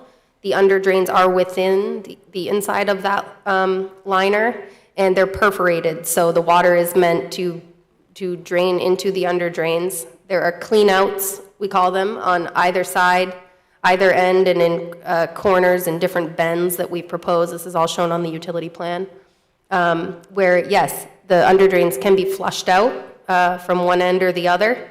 And we've also provided an inspection, maintenance, and housekeeping plan on the backside of our stormwater report that notes how often these systems need to be cleaned and maintained, and as well as example inspection logs that need to be filled out. Because we have a DEP permit associated with the project, we're required to maintain it at a certain rate. We've also, as a condition, that the city engineer is requiring, we are contracting with a maintenance company. It's a 5-year maintenance agreement, and they will come as required by DEP to maintain all BMPs on the property and file the inspection logs with the city as well as the state. Okay, so there's a documentation plan in place because of the city engineer's correspondence for a 5-year contract, right? Mm-hmm. And is there anything in the HOA that talks about continuing that? Because now, what is the expectancy? You said there's a permit for this. The DEP wants to see the maintenance records.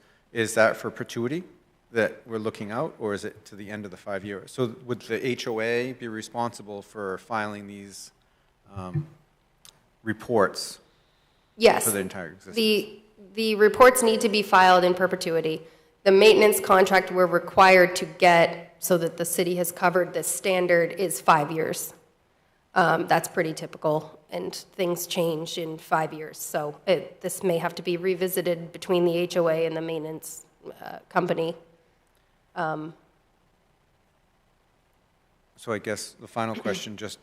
I'm sorry, it's appended to the HOA documents, the inspection, maintenance, and housekeeping plan that we've pulled together for the project. Exactly. So you guys, the sellers, anybody who purchases these are getting an HOA document that's very clearly disclosed that they're responsible for this pervious road treatment. So in 15 years, the HOA doesn't just go and pave it with traditional pavement, right? Everyone's going to know about this, and it's going to be documented for continued review, and we avoid having a larger containment pond in a development, right? That's correct, yes. So, okay. I think I just wanted to kind of touch on that for the public comments. Thank you. Thank you, Jeff. Through the chair. Do we, and this might be something for Emily, do we receive the homeowners association documents? Yes, we do. And then before a final subdivision review, they have to be approved by the city attorney as well. Thank you. And when we have private maintenance items like that, a lot of the times we actually have especially for sewer, if it's a private sewer, we actually have a separate maintenance agreement that every homeowner has to sign on through and reference through their deed. So we've gotten a little more strict about it over the years. So Emily, while we're talking about the maintenance and the porous pavement, can you maybe address the comment from, or the memo from the city assessor addressing the paper street for Blaine Street, and I guess maybe explain the notice to extend rights in paper streets, and how does that, is there any comment or concern from maybe the city attorney or the city engineer in regards to any of these pieces and parts? Yeah, so if you notice in my memo, I just said staff is completing its final review of the paper streets involved in this project. I know this came up at the site walk too. We have a lot of documentation between the city attorney and my office and the applicant as far as the paper streets go. What I'm hoping to do is sit down with our assessing office, our city attorney, and our planning department and just make sure we've checked every single box, because there's a few paper streets involved. I think we're pretty close. We have all the information we need from the applicant. It's just a matter of internally making sure we're all set with everything. And thank you. So at this time, there's no expectation that any, I guess, decisions with the city that is going to, in regards to the paper streets, affect the plan as it's been presented to us, or any of the I'll know for like 100% sure after I sit down with assessing and the city attorney. I don't think so. I think we're in a pretty good place, and part of this is also sharing all the information we got with assessing, because they haven't been fully looped in on everything yet. So that's why I say the three sections of the city just need to sit down and make sure we have everything in line. Okay, thank you.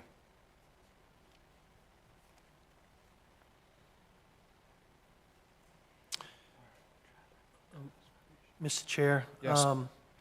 There was some questions raised by the public regarding wildlife, and I noticed on the Conservation Commission's report that the Conservation Commission wanted a wildlife biologist to weigh in on the impact on wildlife. Has that been done yet, or is that in the works? I'm sorry.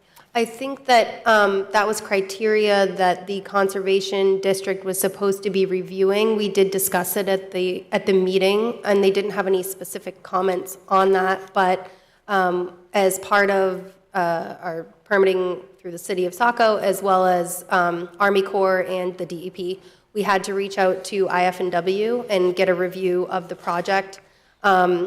A couple of significant wildlife that were flagged were Blanning's turtles, wood turtles, ribbon snake, I want to say, all associated with the wetlands. And we went back and forth with IF&W to ensure, with turtles, it's mostly road strikes that are a concern. So as part of this, we had to maintain that connectivity between the wetland crossing. So that was part of the reason that we put in that large 3-foot culvert in order for turtles to safely cross underneath the road where we're proposing the impacts. I have a question about that. Sure. As well. Culverts tend to sort of fill up with silt over time. Is that culvert, that 36-inch culvert, going to be cleaned out periodically as well? Yes, all of the drainage structures and systems are part of the 5-year maintenance agreement that we talked about, including catch basins, closed piping systems, and the culverts. Okay, thank you. Mr. Chair, Yes. would it be all right if I pull up the Conservation Commission's report just for reference? Yes, of course. It may be a little confusing because what we try to do as staff to help the commission out is similar to what we do for planning boards. So we create a memo kind of explaining what this is from Conservation Commission to planning, but what we do as staff is we draft up, here are all the sections that the Conservation Commission, like every section in our ordinance regarding wildlife, something Conservation Commission related, site plan approval regarding natural resources. We kind of try to put all the standards together for easy access. Just so everyone is aware that the report from the commission this is their report into the planning board. After doing the site walk and discussing all of the items above, we also did touch upon the IF&W considerations. Thank you.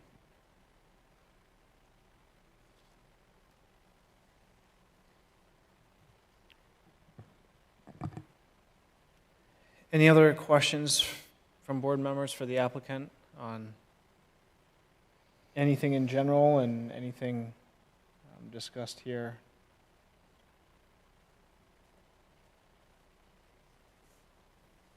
I think we've touched upon all of my notes.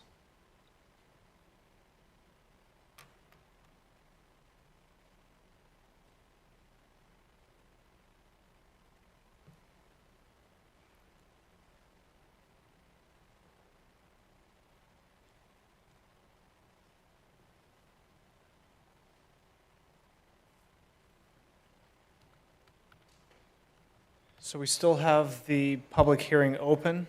We could invite neighbors to speak again if they'd like. We can continue the public hearing if the board would like, or we could close the public hearing if the board would like. Well, Mr. Chair, we'll give it another try. I'll move to close the public hearing. All right, thank you for the motion, Jim.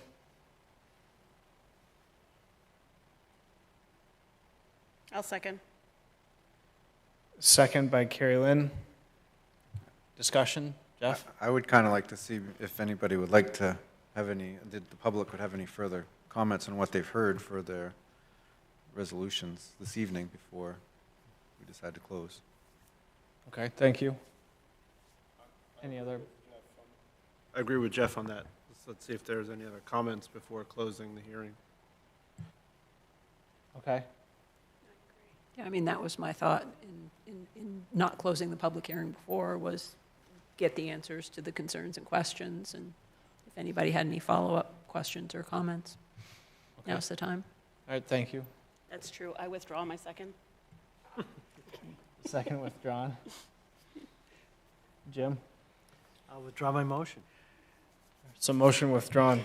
So board members would like to give the opportunity to neighbors to address any of the answers and additional information provided by the applicant if they wish for another round of comments.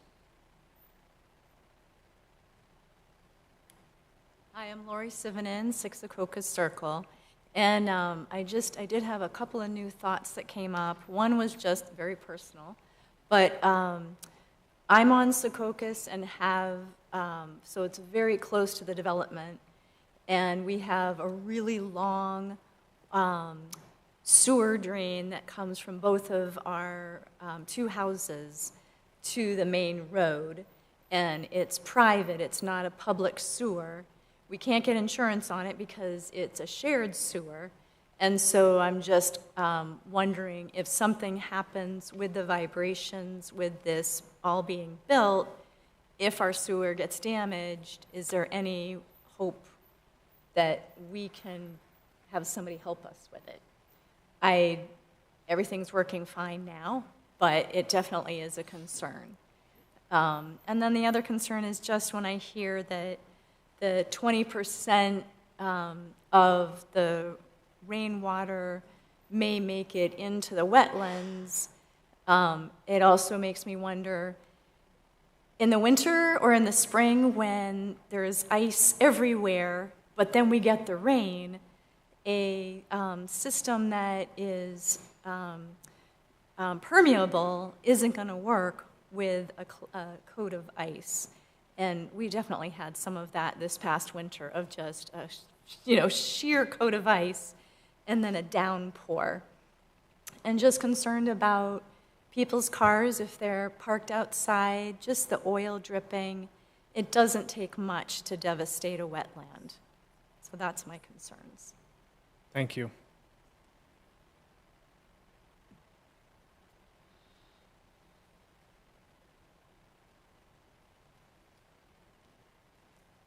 One question that comes to mind is who will clear the culvert under the railroad tracks, because that doesn't appear to be part of their property. And I think I'm correct in thinking that the drainage ditch next to the railroad track drains under the railroad tracks and finds its way downhill from there. And the other question I had was, is there any possibility that speed bumps can be installed near the end of Roebuck to keep people from speeding that are in the new development? And in connection with the partitions that are going to be installed on the light fixtures, do these go beyond this specification in the town code? And is it a part of the plan where I can find exactly what the shape of these partitions are that will allegedly block light pollution? I think she said that the light will not escape their property boundaries, and I wondered if that was clarified in the document where I could understand what she's saying. Thank you. And for the record, sir, can you state your name and address again for us? Benjamin Parker. Thank you. 32 Roebuck. Great, thank you.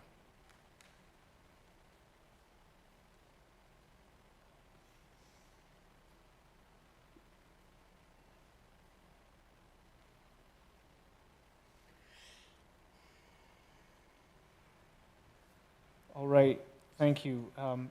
Kendra, I have a few more questions and thoughts, if you could. We have a question about ice, a question about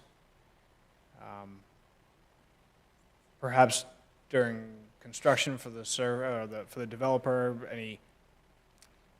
I guess that's something we typically have in a condition of approval, Emily, and I think that's part of code officers' general permits, but pre-construction surveys or anything applicable like that on sewer lines, neighboring properties, how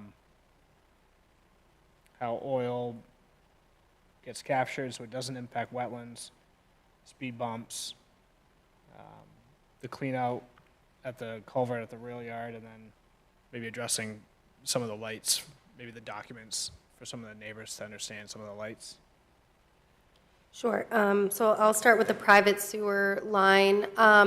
We will do all work in coordination with the city, especially with the connection specifically to Roebuck. There's no blasting associated with the project. I can't imagine any sort of vibration that would be caused from the project that would affect a sewer line like that. So unfortunately, I can't really offer much more than that for assurances. I don't see any issues. We're not digging extremely deep for this sewer or anything like that that's going to affect neighboring properties. No driven piles or No. piers or Nope. sheet pile or anything like that. Nope. Like I said, it's largely a fill site, so you might see more of that with a cut site or ledge I don't anticipate any issues. As far as oil, I mean, it's Maine. We deal with ice, we deal with snow. I would argue that when there's ice over pavement or roof or any other sort of impervious area, the stormwater is not absorbing as much of the pollutants that as it would be if it were running over the impervious surface. As soon as the ice has thawed, things will be running smoothly where they're supposed to be going. Oil from cars, all of the impervious areas, I don't know if I mentioned, the driveways are graded to drain down toward the porous asphalt as well. So again, it's all really internally drained toward a treatment system to 95%. The only portion is the road that's not being treated for impervious systems are some of like the porches, which are wood associated with the homes. That really is the total of that 5% for the total project. Could I interrupt for a second? Sure. Could you explain how the porous pavement, how it captures and contains the water and perhaps oils so it doesn't go into the wetlands? How are you ensuring that it doesn't sheet flow? Sure, so it's the way that the site is designed. It's the way that the houses are set up higher technically than the road on each side of it, so that when you're pulling into your house or your garage, you're going uphill just a little bit at about 2%, maybe 1.5%. We keep those slopes really low so that the water isn't sheeting over the pavement at a very quick rate, and that allows it to be absorbed more quickly by the porous asphalt. So slopes are low. We can't send anything more than 50 feet. The flow path toward the porous asphalt can't be longer than 50 feet. We want to ensure that stormwater is really getting there and into the BMP. So low slopes, short flow paths, that's how we ensure that water is actually getting into the system. Is there any curbing along any of the edge of the roadway? Yes, there is curbing along the southwestern side where the sidewalk is. So all of the sidewalks are curbed that you're seeing. So that's on the left side and then all the way down Blaine Street.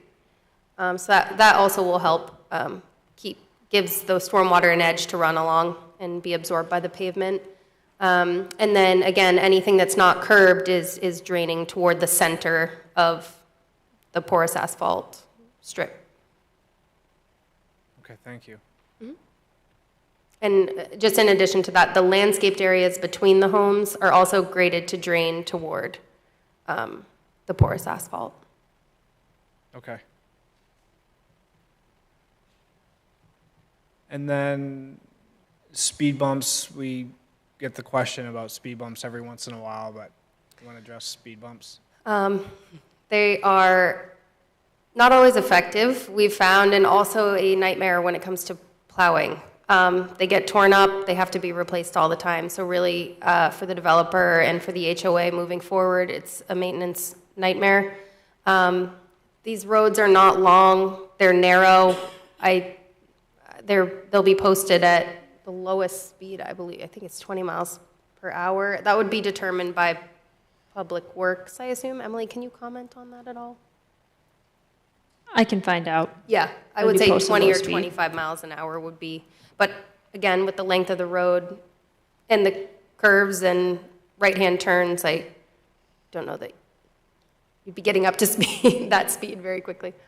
Perhaps as well, Emily, I believe the most recent discussions we've had with the city engineer and traffic engineer that they typically aren't in support of speed bumps, specifically in areas like this, but perhaps in your discussion with them, you could maybe have them hit that topic as well.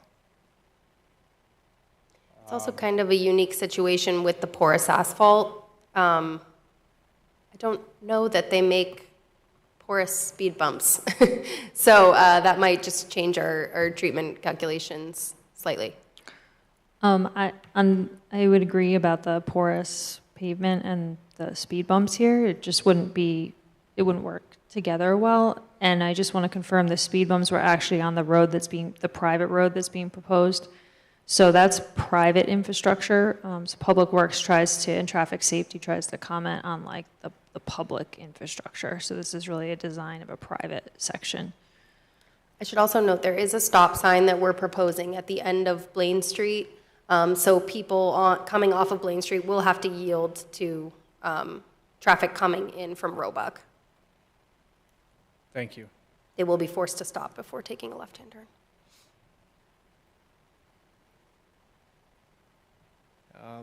Last thing, we have lighting, and there's a photometric plan on page 13 of my PDF document, and there's I think there's a little graphic 3D isometric that helps pretty well to give a good indication of where that light is coming from and how it's being presented there. So it's quite minimal, as the applicants mentioned here. We also, as part of this photometric submission, we were asked to incorporate an existing overhead light that's on a utility pole at the end of Roebuck, which is what you're seeing on the right-hand side of that kind of dark 3D image. So that's not a proposed pole. That actually was there before. Thank you. So, Mr. Chair. Yes. Maybe I'd like to just point out for those who don't regularly look at photometric plans, I mean, the applicant has very much adhered to our local ordinance. There is no light trespass across the property lines from the 4 poles that they're providing.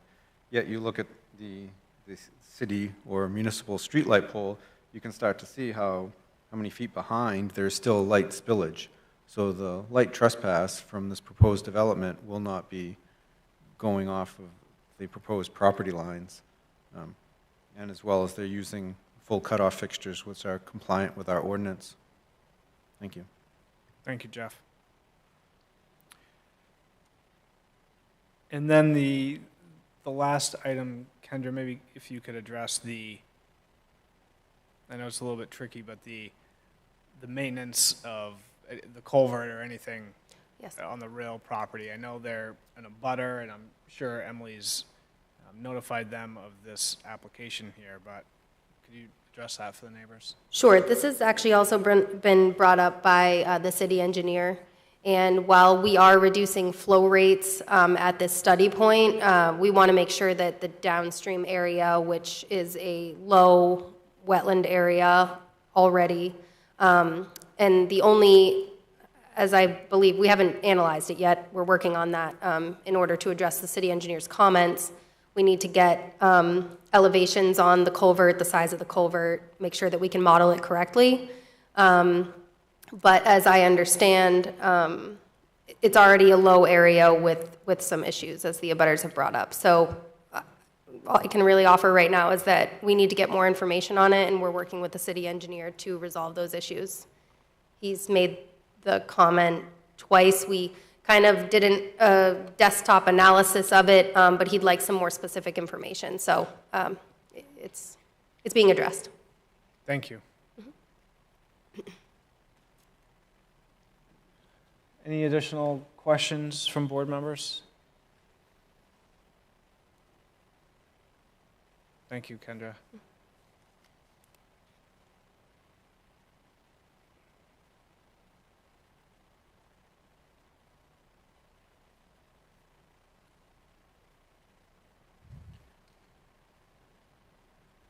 Mr. Chair? Yes. Seeing no more public engagement, I move to close the public hearing. Thank you for the motion, Jeff. I'll second that. Second from Jim, thank you. Any additional discussion on the motion? Motion made and second to close the public hearing. Those in favor, Matt? Yes. Jim? Yes. Carrie Lynn? Yes. Joyce? Yes. Jeff? Yes. I vote yes as well. The public hearing is closed. So back to board members. Any questions, thoughts, concerns on what we've talked about this evening or what we have not, if any? Jeff? My biggest concern was to make sure that the HOA had full knowledge and disclosure about maintaining this rather creative solution to their runoff. I'd much rather, hopefully this maybe grows in popularity, that they're treating it under the road surface and we're not ending up with a lot of these retention ponds and sizing. It's been used in different areas. I found myself looking at the main mall road when you were talking about it at our site walk, and you know, hopefully it'll be a solution. Thornton Academy has one very similar in their proposal. I think, you know, aesthetically for our communities, it looks better. That was one of my biggest concerns. Other than that, I mean, I hear a lot of what the neighbors are talking about, and having to sit here on this board, you know, the city's asking us to weigh judgment between multiple needs and their desire for infill development. This checks the box for infill development. It's existing land that has sewer and water capabilities.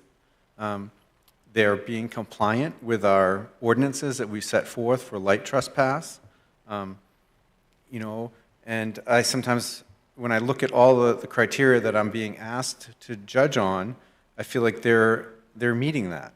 Whether it meets my personal distinction of what I think of the ideal neighborhood in Saco should look like kind of has to get set aside.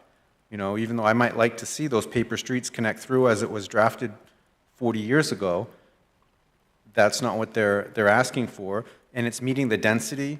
You know, the state's putting pressure on us with the LD 2003 for density. They're fitting a lot of units into a very compact area. It's not what we're accustomed to seeing. It's what we're being asked to do. It's in our objectives of our comprehensive plan. And they're proving that the calculated runoff is going to be treated or less in the majority of the areas. And as far as like the underdrain of the abutters property, the railroad property, that's a hard thing. If we always stopped every single proposal on things that are outside the scope of their control, we would never move forward at all. So I guess for me, I'm feeling like this project, you know, with the objectives and what we're being asked to do as a board member kind of meets the criteria. And I think that, you know, we can start to take action on it. And I'm not saying that anything that the neighbors brought up was invalid. I very much have concern and respect for all of the criteria. But until enough people speak at the council level and say, hey, we don't want any development in Saco, we're asked and tasked to apply our long-range plan, our comprehensive plan, the state's requirements now to increase infill and increase housing units, increase density. And I think that, you know, the applicant has, you know, taken this opportunity to present a package that meets the majority of those boxes with relatively little impact. So I think we're ready to make a move on this application. Thank you. Thank you, Jeff. Yeah, I mean, I'd add, too, they're preserving an awful lot of the major portion of the wetlands and most of the trees, and it's well buffered from the rest of the neighborhood. You're traveling down a small private road to get to this development. I really doubt if the neighbors are going to see these homes. Jeff? I guess one final thought is that I would just hope, and I don't know how this gets included, is, and it's always that buyer beware, is that people that are buying this parcel understand that they are abutted by an active railroad track, but more importantly, industrial zone parcel for the General Dynamics parcel, that could still be developed in some capacity. But with all that being said, the applicant, as they're proposing it, like I said, meets a lot of the boxes. So, thank you. Thank you. Any other thoughts from board members?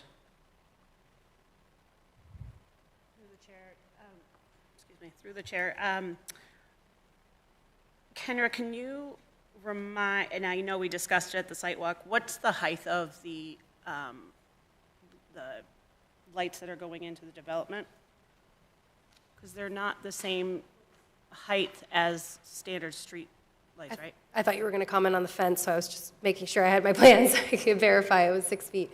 The height of the lighting is more of a pedestrian feel. It's a 14-foot pole, I think. I'm sorry, I didn't print out the cut sheets, but yeah, it's explained. It's all within the lighting package that we submitted with our last response letter. I just can't find it. It's just Sorry, it's me, I not you. believe they're like a 14 or 15-foot height at a maximum. In relation to like parking lot poles that you would see at 20, 25 feet, so. I was more looking for clarity so they don't think that the street lights are, or that the lights that are in the development they're not going to be as tall as a standard street light. Yeah, that's correct. Part of the reason that the light that you see from the utility pole light that exists is so wide is because it's up quite high. And the pole lights will not be. They meet, I believe the poles that we're proposing, they don't have to because it's not a public street, but they meet the public street requirements for light poles if this were a public road being proposed. So 20 feet. Yeah, they're 20 feet. It's on page 13 of our packet, so. My apologies. So a little bit lower than what Main Street here is. Yeah. Yeah. A little bit lower, but not. So low. I was there. Then the utility pole, Yeah, that they're utility pole must be quite a bit higher.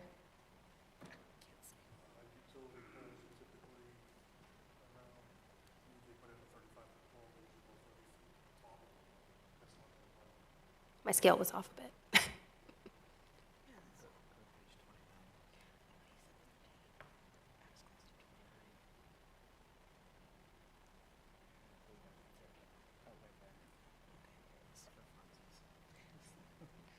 it is.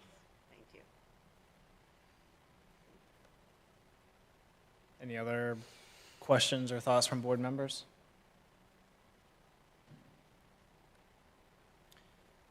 Mr. Chair, just in terms of process, so at this point, with the closure of the public hearing, we have a limited time period to accept findings of fact and conditions of approval and so forth. Will that be available for our next meeting? It will? Mr. Chair, did you want me to address that? Yes, please, because I was going to bring up this as well to address the paper streets and the clarity and, yes. So I just want to make sure we have the full clarity on the paper streets, but we'll have draft findings of fact and draft conditions for you at June 4th, which is only a week away. Thank you.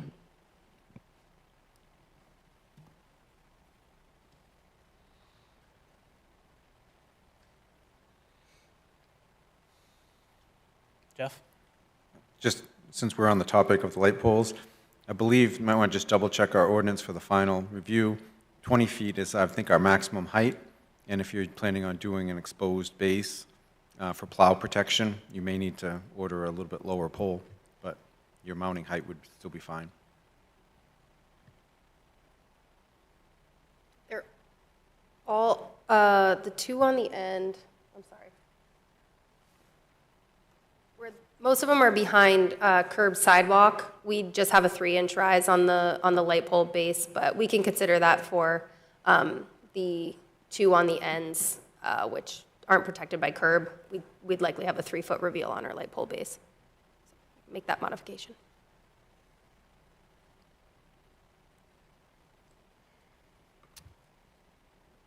Any other thoughts?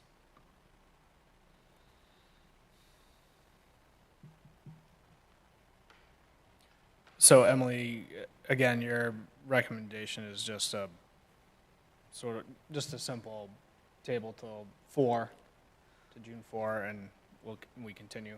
Yeah, just continue it to the June 4th meeting, and then the same that we're doing with HEP tonight, we'll have the draft findings. Is there anything specific that you'd like me to include in the findings or conditions?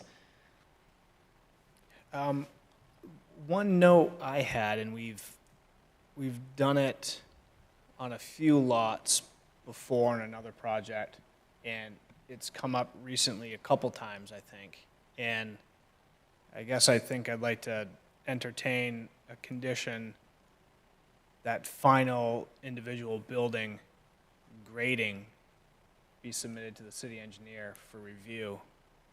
I know that we do a lot of this work, the engineers design it, and then sometimes different construction outfits come and make adjustments to grading for individual lots or properties or buildings. So I think I'd like to entertain a condition along those lines.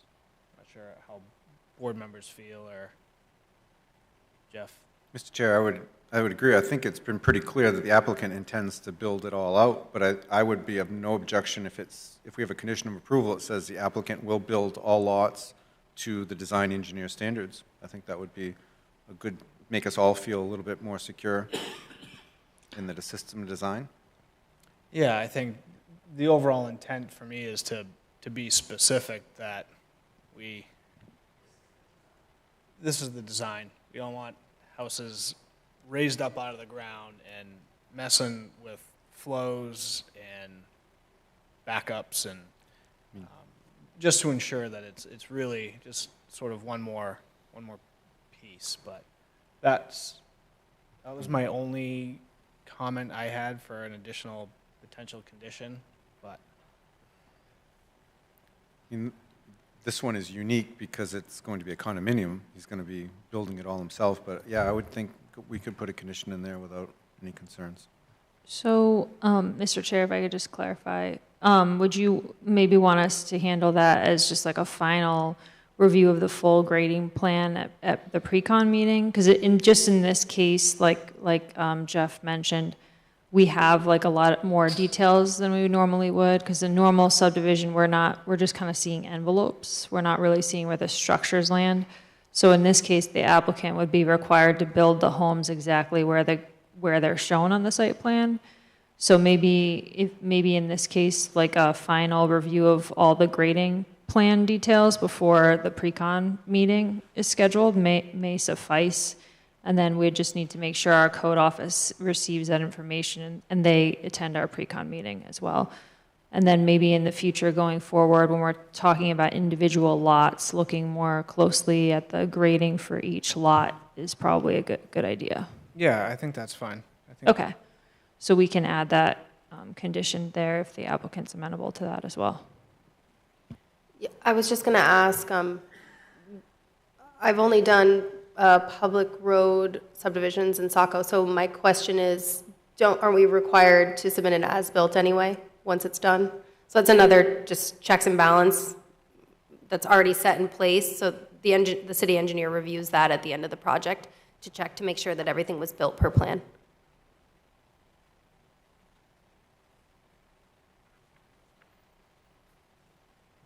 Jim? Mr. Chair, I'm assuming that the 4 conditions that the city engineer suggested as conditions of approval will be part of the conditions? Yeah. All right, thank you. As well as anything that comes out of the assessing and attorney review with the planning department. And to the chair's question earlier, if there is any additional action, we'll report that in and make sure it gets captured as a condition. Thank you.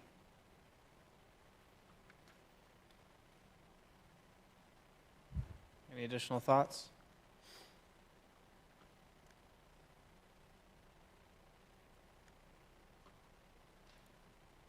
If none, perhaps an official motion.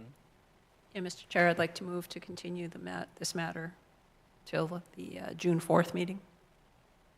Thank you for the motion, Joyce. Second. Second by Jim, thank you. Any additional thoughts? Those in favor, Matt? Yes. Jim? Yes. Carrie Lynn? Yes. Joyce? Yes. Jeff? Yes. I vote yes as well. So we'll see you June 4th. Thank you. Thank you. Mr. Chair, can we take a short break? Yes, before, can we get a motion to, continue beyond 9 o'clock to our item 5E and address that? And I guess, Emily, we have 2 more items as well. I'm not sure if the board, how far the board would like to take it, but I guess I'd like to address going beyond 9 o'clock first. Does that work for everyone? To hit item 5E, to continue on with the meeting to I would at like, least start I would item like to, 5E. yes. And I guess I can't speak for 5F right at the second. I'm not sure how. I'm optimistic that 5E will have resolution. I think we've made quite a bit of progress on that one. So I'm not opposed to trying to entertain both of them if the majority of the board is, or at least start. Yeah, so motion to continue the meeting this evening beyond 9 o'clock for the remaining of our agenda items, and we'll address it as we Yeah, move forward. I'd certainly like to end by 10 o'clock at the latest. I think that's possible. All right, Mr. Chair, I move to continue our meeting to past 9 o'clock to try to complete agenda items E and F. I second. thank you for the motion. Second, those in favor, Matt? Yes. Jim?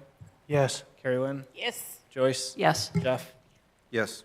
Yes, as well for me. Thank you. And we'll take a 7-minute recess.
Our next agenda item this evening is item 5E. This is HEP USA, and this is presented by CV Mahar Engineers. This is a site plan and conditional use review for installation of a 19.6 megawatt solar array on New County Road, map 95, lots 2, 5, 6, 7, and map 94, lot 7, in rural conservation and west residential zoning districts.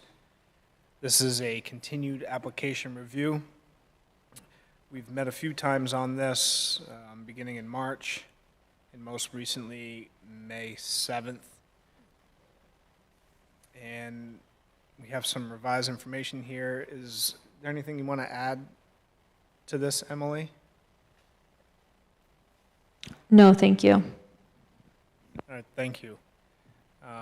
With us, we have Jeff Reed from CV Mahar, and if you want to give us a quick update, Jeff? Sure. Real quick update, and I appreciate your patience and your willingness to extend the meeting so that we could be heard tonight. So the App Energy and us have been working pretty hard since the last meeting. The results are summarized in the letter and the figure included in the application packet. To be super brief, and I can answer any other questions if you have them, we are willing and able to run the length of cable on the Picard-Labonte property line underground and then into the CMP property approximately 120 feet underground to minimize visual impact, any safety or other concerns from the abutting property owners. I think that this proposed solution should alleviate any issues with that section of the line. If you have any questions, any other concerns, happy to field questions at this point, but that's basically what's new since the last visit, and we're hoping that we've addressed all the concerns. Reading through the meeting packet, there weren't any new staff review comments. We've addressed all those in previous responses. We went through the draft conditions of approval. The only item that we would like to possibly keep an open mind on is item number 6F, which includes addressing city engineer's comment from 4/23/24. I believe that refers to the amount of open clearing area at 10 acres during the summer months, 1 acre during the winter months for the overall project, as compared to the 10 acres and 1 acre in a drainage subcatchment that is the DEP standard currently. We understand that there's a group of towns and cities, and Saco is part of that group, who is working on some new legislation, some new standards that basically reduce the current clearing to the standard that the city engineer referenced in his letter. We also know that that's not finalized, and that is still being negotiated. And I guess the only thing that we don't have a problem with the condition as it's written, but if things work out that there is a lesser standard, let's say that doesn't go through, that does not get approved, or there's 20 acres approved open instead of 10, that's something that we could work with staff and code enforcement to apply to our project. If it does go through and it's the 10 and 1, as the city engineers recommended, then we're perfectly happy to adhere to that. We just want to make sure that that we're not being held to stricter standards than what's actually in place. And again, we're just asking for an open mind on that in the future. Thank you. Board members, any questions for the applicant based on the information in our packet this evening?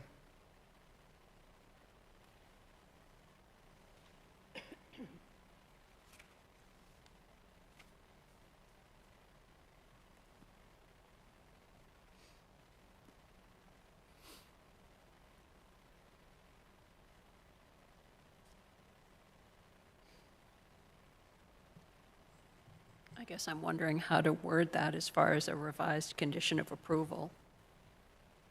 To revise condition of approval 6F in conformance with DPW's recommendations from 42324 or such other standards as the city adopts.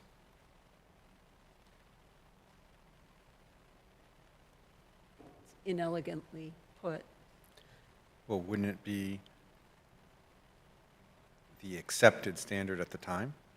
So what my understanding is your interpretation of the city engineer's draft memo noted in 6F with the date is a higher standard that is proposed but hasn't been accepted yet, according to most of the surrounding areas? Correct. And you're just hoping that if that hasn't been approved and passed through, that you could go to the lesser standard? We want to go to the current standard, that basically the law of the land. Yeah. And we're not asking for anything more than that, but we don't want to be more restricted than that unless we have to be. Mr. Chair, if I may? Yes. I guess my question is, watching a lot of these facilities that are being built, the amount of excavation that takes place is relatively minimal. I mean, it's mostly pole boring for your frameworks.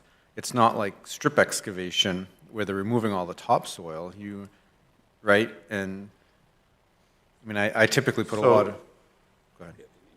You're right, but what this does is, and it doesn't really impact the clearing, because the clearing technically is not soil disturbance. It's when you go in to grub and stump an area, if you're limited to a 10-acre area that you can work in, and that has to be, you have to work in that area and then stabilize that area before you can move on to the next area. It's 10 acres sounds like a lot, but it's not really that much land on a project this scale. And that's kind of where it comes into play, is that when we have a contractor that comes in, he's going to want to come in and clear and stump and stabilize, and then be done. So there's a scheduling impact, there's a cost impact to the project with breaking it up into smaller pieces and having to finish that smaller piece before you can move on to the next one. And we don't take exception to the current standards.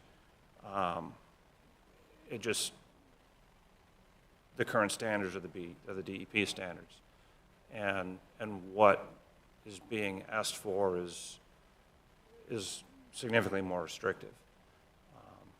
And if that becomes the new standard, then that's what we'll do. But it's not the new standard yet.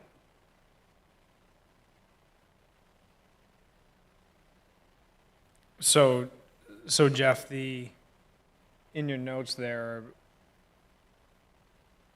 it talks about the comments from the city engineer. It talks about more than 30 acres. That's what the plan shows. He'd like to reduce it to 10. Right. That's right. Just simply, DEP allows the 30 plus that you've proposed and they've reviewed and given you a permit for. Yes, okay. and understand too that 30 is what applies to this site. The DEP standard is 10 acres during the summertime or 1 acre in the winter in any drainage subcatchment. We happen to have 3 separate phases on this site.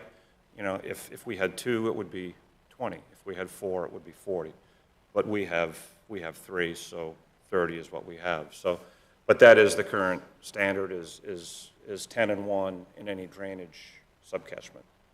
And the reason they do that is because water is going to funnel down into one spot, and they don't want any more than that area open in a drainage subcatchment. So that if you have 10 here, it's not going to impact the 10 over here, and it's not going to impact the resources downstream because they drain different ways. Okay, thank you. So back to your question, Joyce, you're just sort of contemplating a potential adjustment to that condition. Well, I'm thinking of moving to eliminate that condition completely with the understanding that the applicant agrees to abide by the current standards regarding open and disturbed area.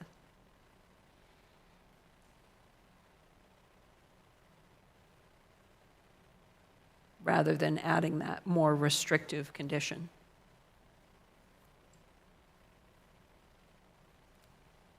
I see. And I'll make that into a motion to revise proposed condition of approval, 6F. Do you want to go right into conditions? Do you want to save that? You want to talk about all the other things first, or you want to go right into that one? No, it seems like low-hanging fruit. Low-hanging fruit. I know Joe's not here, Emily, but I know you can't speak for him, but is this,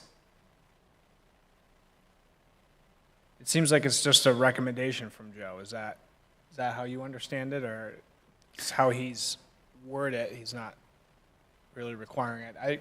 As a board, I don't know if I'm prepared to overrule something that Joe says must happen, but I'm not getting that from his comment, and I don't know if you can shed any additional light without him being here.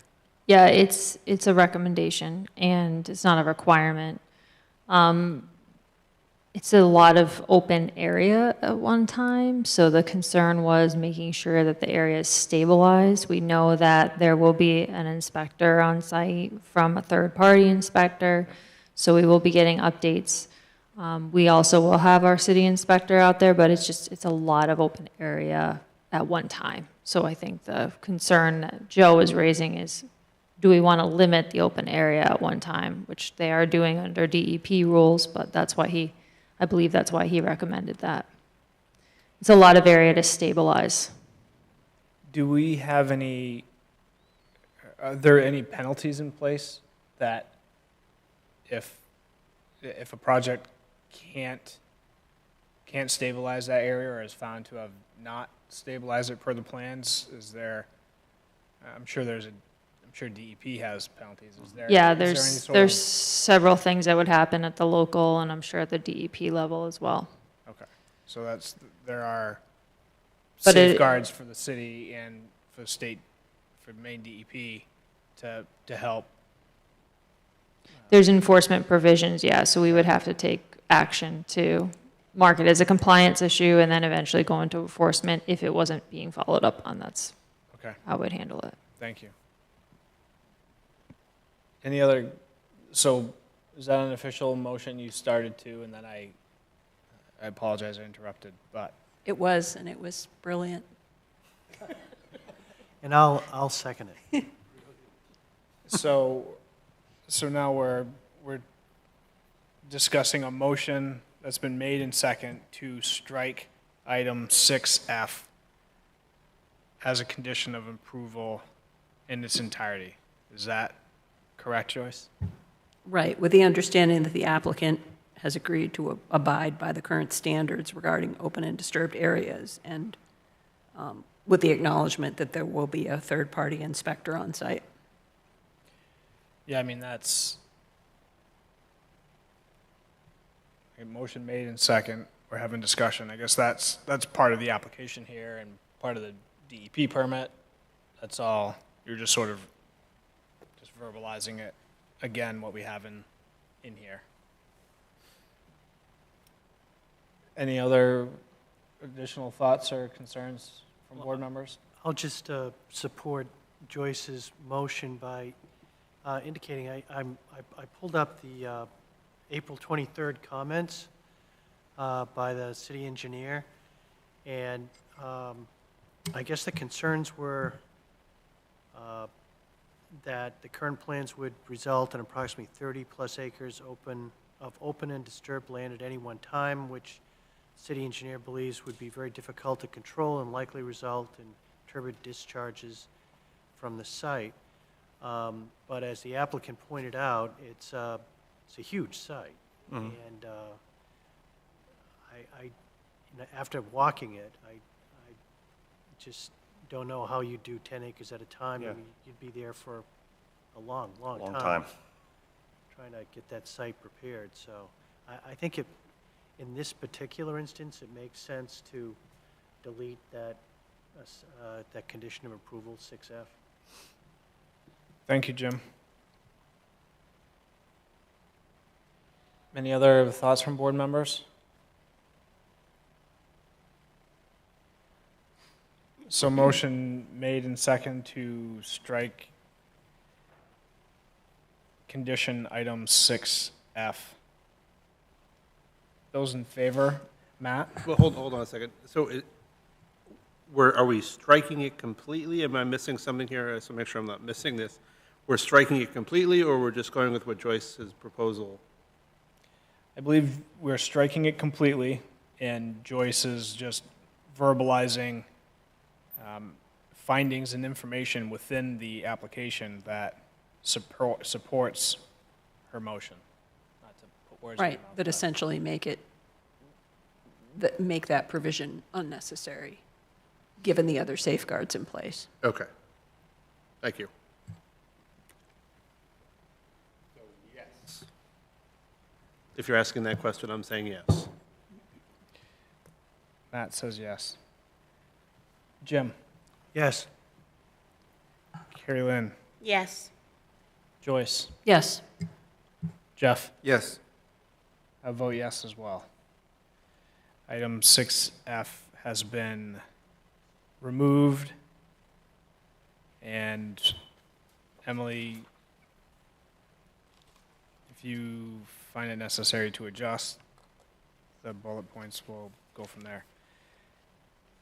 All right, continuing our discussion, are there any questions for the applicant by board members on the major piece of revised information here and revised design of the below-grade section of the line work to be completed? Jeff? Thanks. I mean, it appears that everyone in the room remaining, the neighbors, they all have kind of come to an agreement that this is an acceptable design. It meets our code, our ordinance. I noticed that you were very clear in trying to maintain your minimum required height of 19 feet, 19 and a half feet. I don't think that's necessarily my objective, whatever needs to be safe, because you'll find out that we do have a very thorough local electrical inspector, and he's going to be making sure you maintain clearances. But I think it's great that they were able to come to a conclusion and kind of satisfy the ordinances for the abutters that had concern. It's a unique situation. The location of the site, we've all been there. We know that it is very well buffered. We're not losing a lot of old growth vegetation for this, which I think is unique. It's part of the goals and objectives set forth by the city. So I think we're ready to kind of move forward. I think we do need to talk as a board, maybe at a workshop, about these projects. There aren't a lot of unique sites like this. You guys have done a lot of work to find this type of parcel that's this close to a distribution network or a node where you can tie in.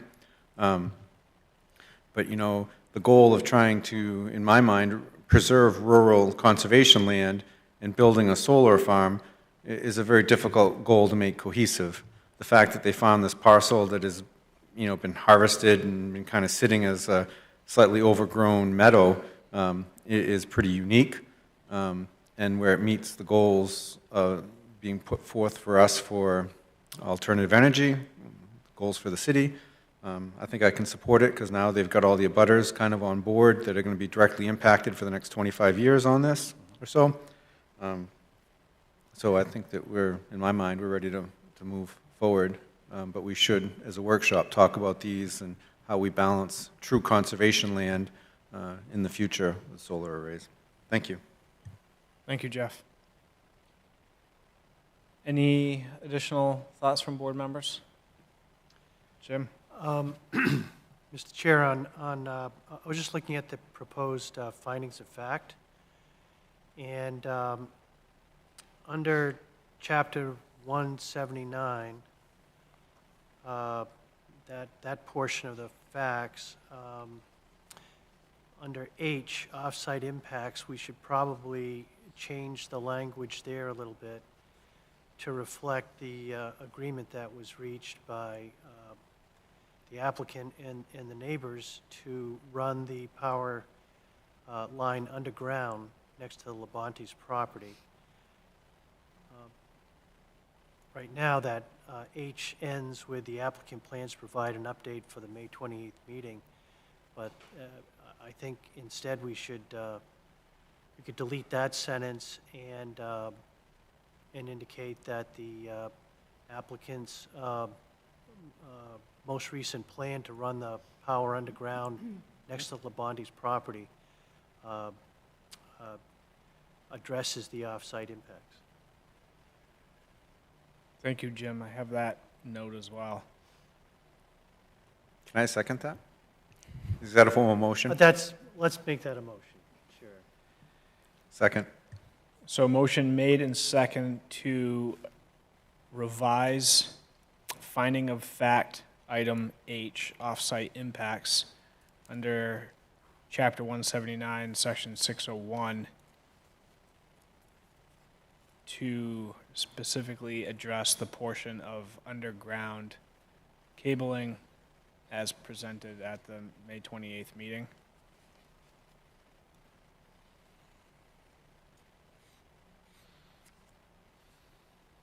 I know we'll need updated plans to support that. And I guess this is a good time. I have a couple questions in regards to that, Jeff. Sure. I have 4. They're all sort of grouped a little bit together, but I guess one, where within that 50-foot right-of-way would the underground be installed? And then what are the clearances around that conduit required, and how does that affect its location within the right-of-way? And then you mentioned 2 types of options, installation options. I guess which one you're still evaluating, I suspect, but which one is least impactful to the land and vegetation? And then, are there any signage requirements in the area that the cable is underground to locate any cables like that? Are we going to see, is there going to be anything like that? The signage requirement is actually a really good question, and I'm not sure, Tom may want to answer that, but as far as the others, so we're still going to have the 50-foot cleared area. I think we're still planning on kind of crowding that to the furthest away from the property line. The underground electric will be centered in that 20-foot wide cleared area. So the clearing essentially will be the same. It's just we're taking the above ground line and removing the visual impact by putting it underground. And it makes sense just to put it in the middle. Okay. With regard to the depth of the installation, the type of conduit, we're going to go, it'll be regular conduit in the deeper installation, provided there's no ledge. If we get into ledge and require a shallower installation, or it's harder material that maybe can't be removed mechanically, then we may have a portion of that going a little bit shallower. We just wanted to kind of emphasize and show that there is a little bit of flexibility with regard to the depth, and that'll be based in part on the conditions that we find when we install the line. But regardless of what we do, it's going to be code compliant, it's going to meet electrical standards, and it's going to be safe. On the signage, I don't know personally what the requirement is, but again, the whole installation is going to be to code. So if code requires signs, there'll be signs. Okay. Oh, that's right, too. Yeah, so obviously there's going to be like marker tape, that sort of thing, to identify, so if there's any, not that there should be any excavation, but in part, usually you encase these in sand because it's a visual impact when you excavate, but there'll be marker tape in there as well, so that you can help locate the line and find it, so.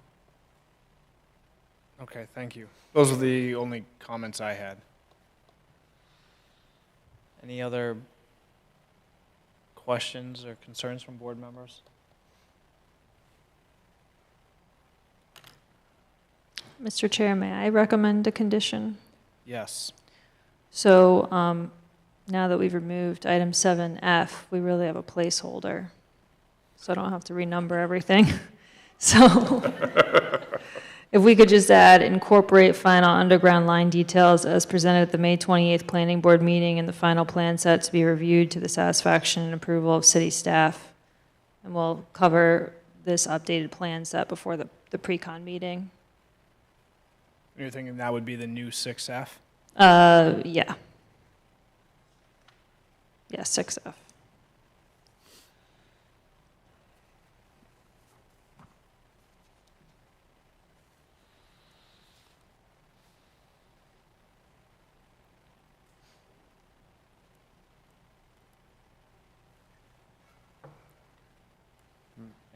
Any questions or concerns with that adjustment?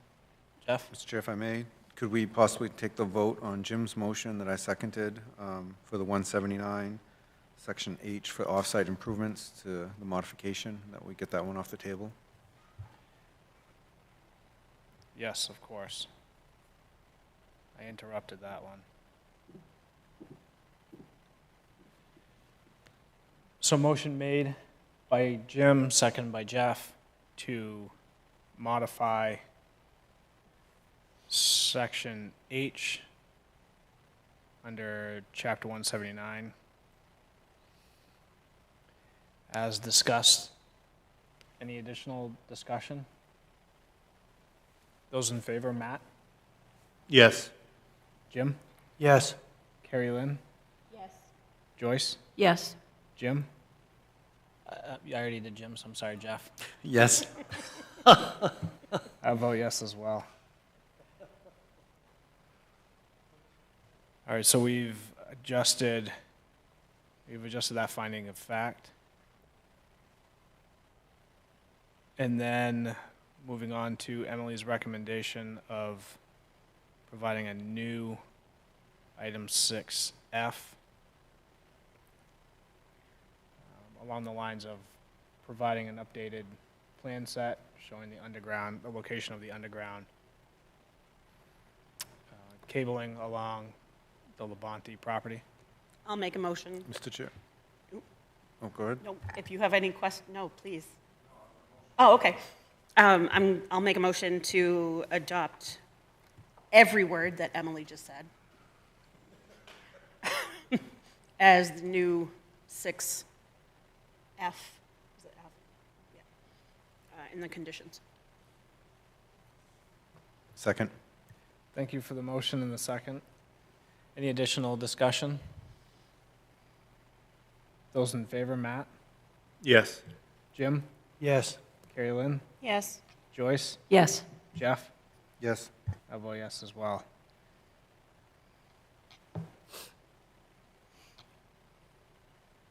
So, Emily, we have this application is site plan, conditional use. It's just site plan and conditional use, correct? Yes.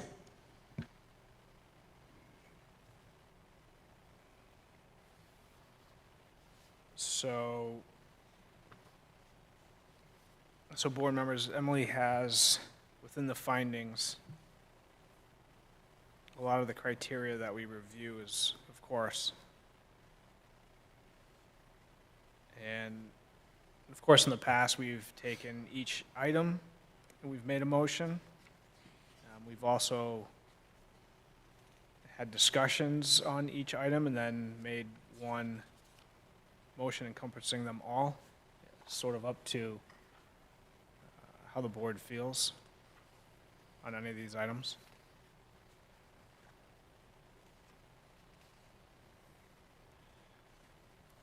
Mr. Chair, I'll start the ball rolling by moving to accept the findings of fact, the draft findings of fact, for both site plan and conditional use review for this project. Thank you for the motion, Jim. I'll second. Carrie Lynn, thank you for the second. So motion made and second to adopt the draft findings of fact as amended for site plan and conditional use as amended and presented. Any discussion?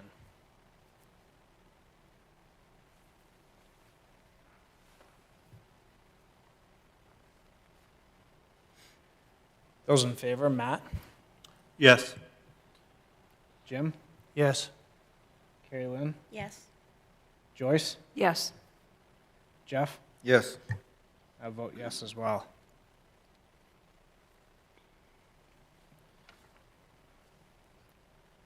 And Mr. Chair, I'll also move to adopt the amended conditions of approval for both site plan and conditional use review for this project. Thank you for the motion, Jim. Second. Second by Joyce, thank you. So motion made and second to adopt the conditions of approval as presented and amended this evening for site plan and conditional use review.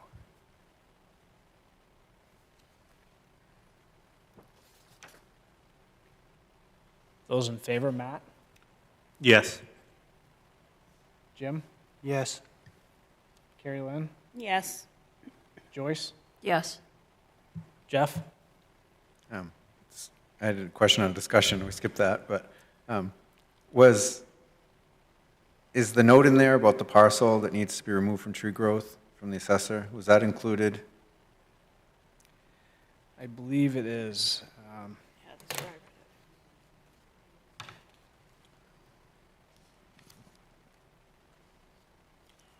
So if I can, Mr. Chair, Yes. we can certainly include it. It's not an included item right now. However, it will have to be followed up on regardless of whether it's in your conditions. It's kind of like we have a de facto process for it already. So there are a couple of questions. I'm just wondering if the board wants to fill in. When I wrote this, we had not received this plan yet, so just like you made a change on finding H on page, it's listed as page 7. We left out number 4 and 5 of conditional use review in the table, will not have a significant detrimental effect on abutting properties and will not have a significant detrimental effect on value of adjacent properties. So we left those as the board should make a finding, so I didn't know if you wanted to just update those two based on the information that was presented.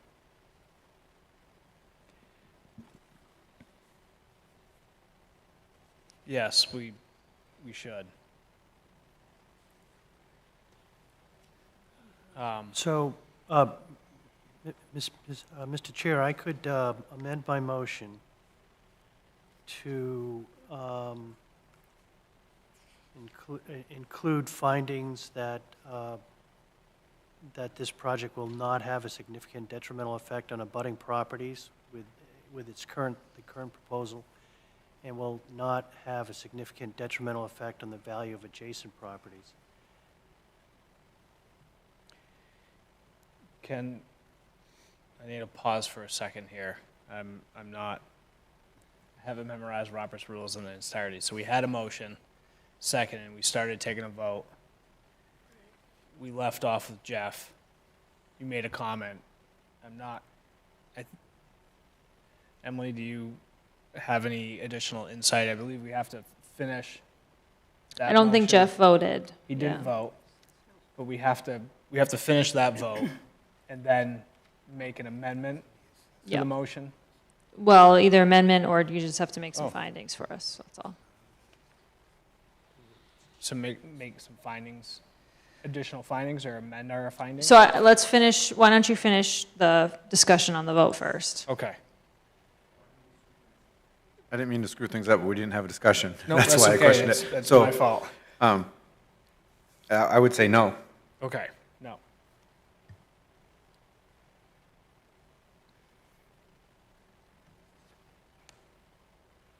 Sorry, let me organize back here just for a second. So I'm going to say no as well. Okay.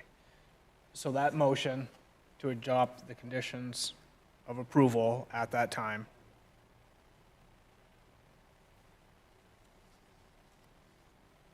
was 4-2, was 4-2. So that motion passes. Okay.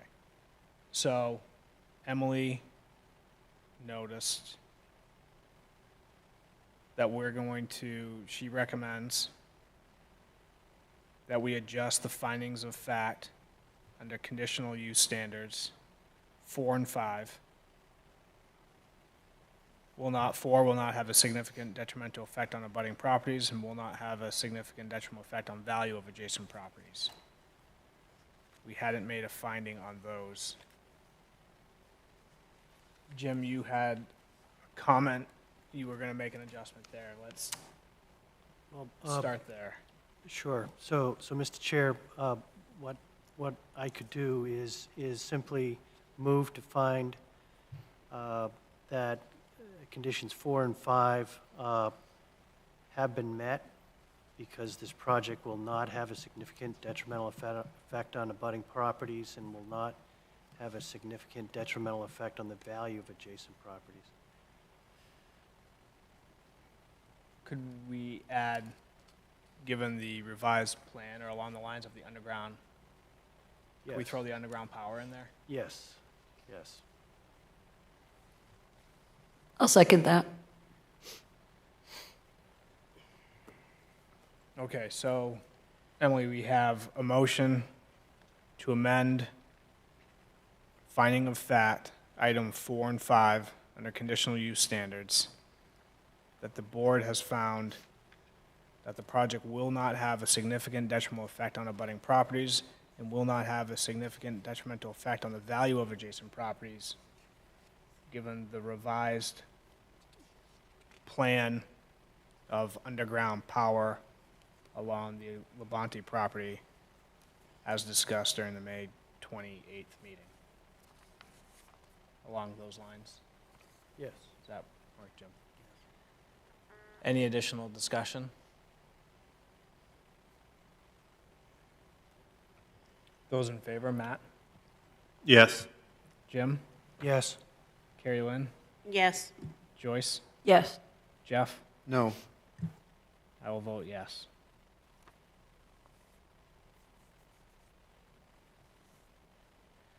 Motion passes 5-1.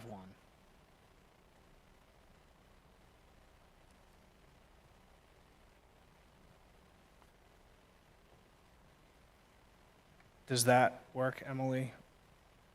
Did that capture, have we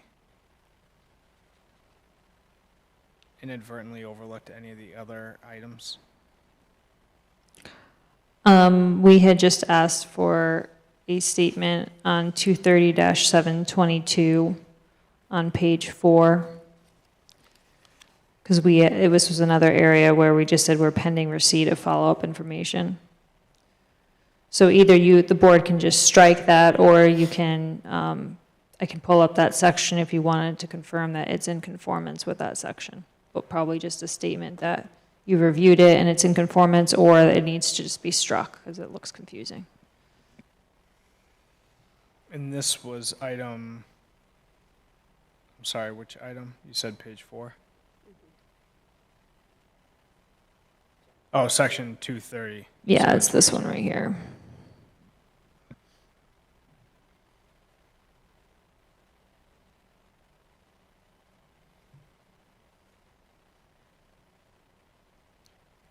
So perhaps a motion that the board finds that section 230-722 has been met, given the revised location of underground power as presented during the May 28th meeting.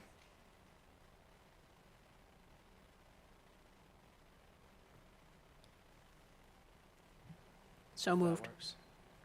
Second. Motion made in second to amend the finding of fact, section 230-722, as discussed. Any additional discussion? Those in favor, Matt? Yes. Jim? Yes. Carrie Lynn? Yes. Joyce? Yes. Jeff? Yes. I vote yes as well. Motion passes 6-0.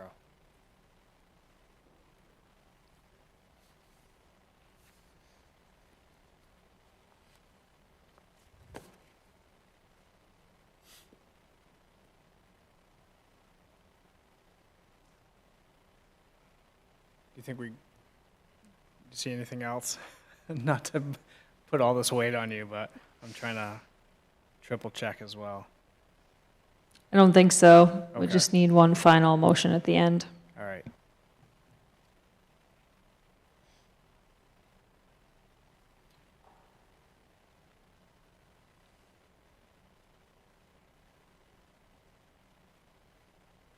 So one final all-encompassing motion to summarize what we've discussed here.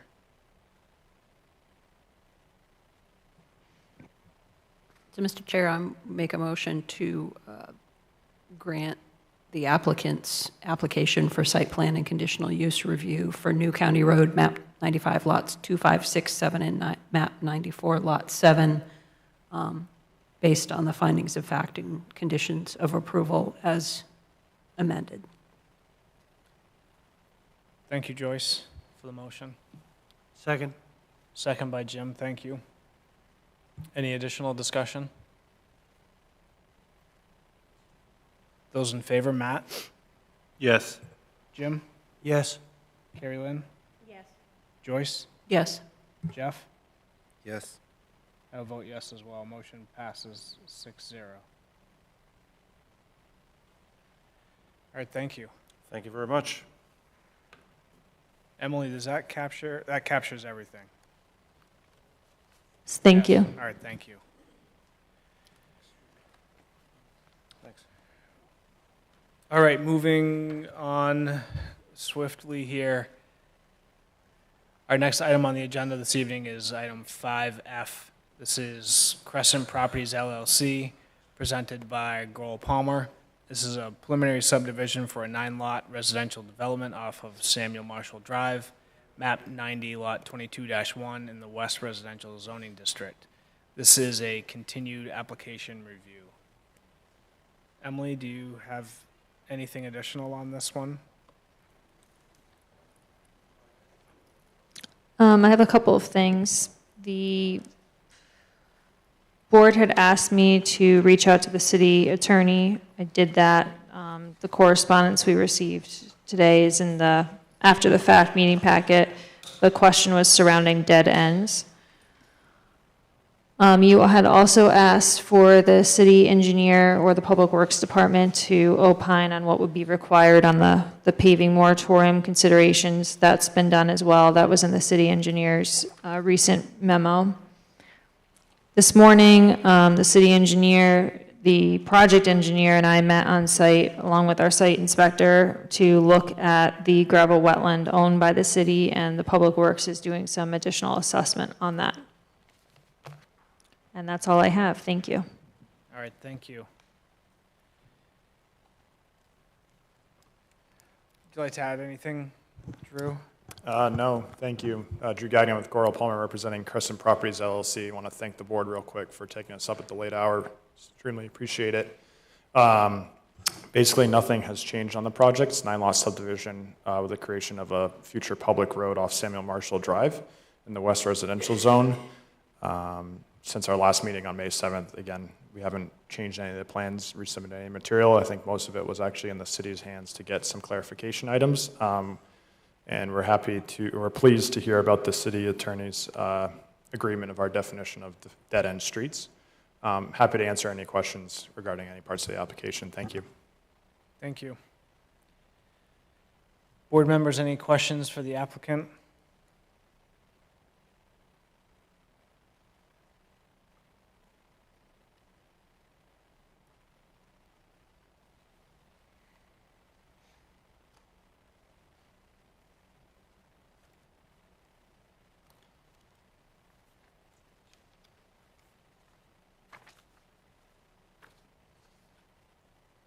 So as a reminder, we've opened and closed the public hearing. So we're on to continued deliberations.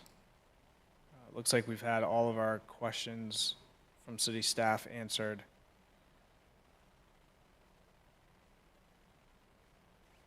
A few pieces of correspondences from some neighbors.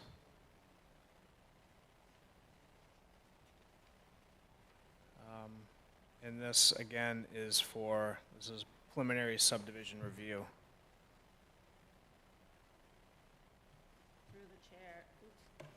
Through the chair, I think that we're running into the kind of the same thing we did with Roebuck, as if the applicant is crossing his T's and dotting his I's, we can't really, as much as we feel horrible that, you know, the neighbors have complaints and stuff like that, if they're kind of doing everything they're supposed to, it's hard to deny them. Yeah, I mean, this is why we have our standards for review. I do similarly to our earlier project. I do have a thought on additional condition. Again, this one's along the same lines as we had discussed or I had mentioned earlier. So Emily, this one I had worded number 13. And for discussion with the board, of course, this would say the developer shall provide final individual lot grading plans for city engineer and code enforcement officer review for project grading compliance. And then here's the kicker, I guess, prior to issuance of a building permit. So again, where these are individual, I believe the developer expressed that he would be building these out as well, but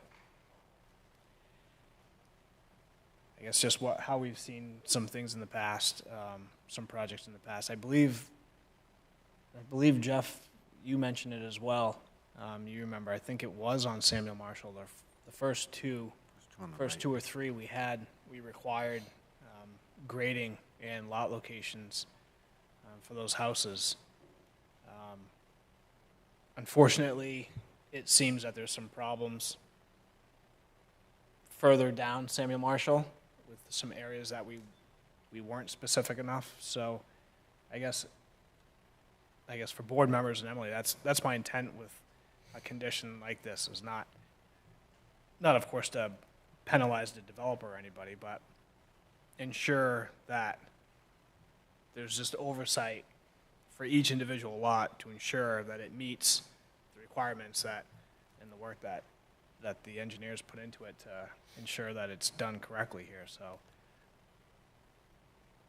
that's just item 13, condition 13 for discussion, thoughts, edits, or whatnot. But other than that, that's my only comment with what we've seen today. Jeff?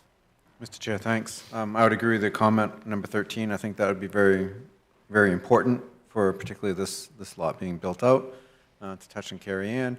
Yeah, I believe that they've done their homework. They've very well prepared plan, meets the standards. The big thing on this particular one that I have a hard time with is there's a pavement moratorium. And we're just going to blindly start to say that now that, oh, okay, and I get it, they're doing a fairly large piece, 100 feet of Samuel Marshall Drive, but that's a year after post-construction. So they have to deal with the patch and the irregularities. You know, our role is to protect our existing citizens. They bought a brand-new subdivision, and granted, apparently we tried to protect the first lots, and we're learning too. But they've invested, and that street may not be on a repavement schedule for 25 years. And we're going to have a patch in it right away. And how do we balance continued growth without having these sort of impacts? But for me, I just have a very difficult time going ahead and saying, okay, let's go ahead and approve the subdivision and break the moratorium.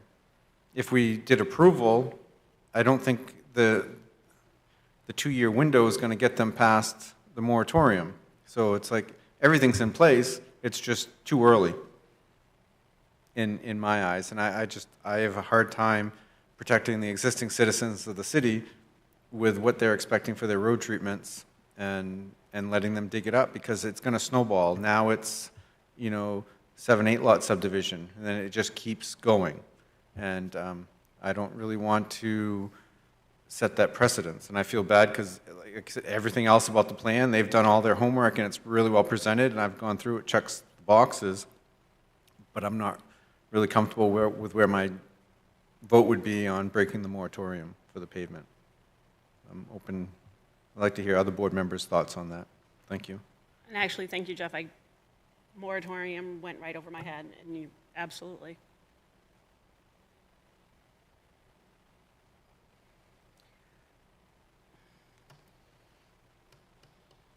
Jim? I guess I'm not as offended by, you know, breaking the moratorium.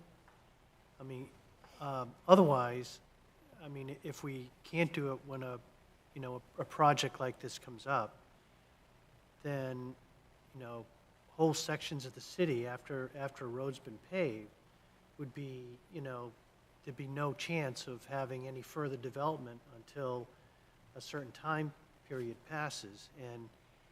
And those time periods may have nothing to do with what growth is needed in the city or where the growth should happen. So I guess I'm not as, I'm really not offended by breaking a moratorium. I mean, I'm sure they'll do a very good job, you know, cutting into the pavement, and you know, there may be a little bump there people will have to deal with, but I don't think it's going to create problems for the folks on Samuel Marshall Drive to have that small cut in the pavement. So I think it's fine. But I respect the fact that, you know, once the city paves a street, you don't want all sorts of people starting to cut it up.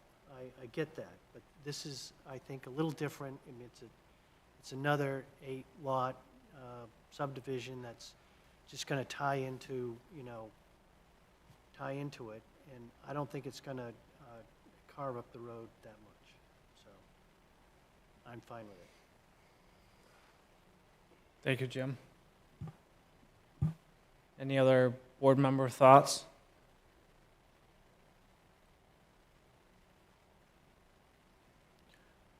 Yeah, I'm personally, I see both sides. Boy, the cuts, they never come out perfect. They sometimes they do a good job. It's never the same. To Jeff's point, it's never the same. But to Jim's point, it's now a city street. It's city responsibility. The city we have criteria in place where we can allow the moratoriums to be broken, not to put more burden on the city necessarily and create hardship for the new residents, but I don't know if I can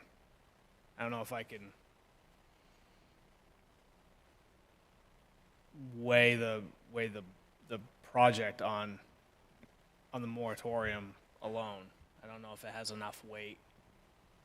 I don't think it has enough weight. It's a bummer for sure, but I'm not sure.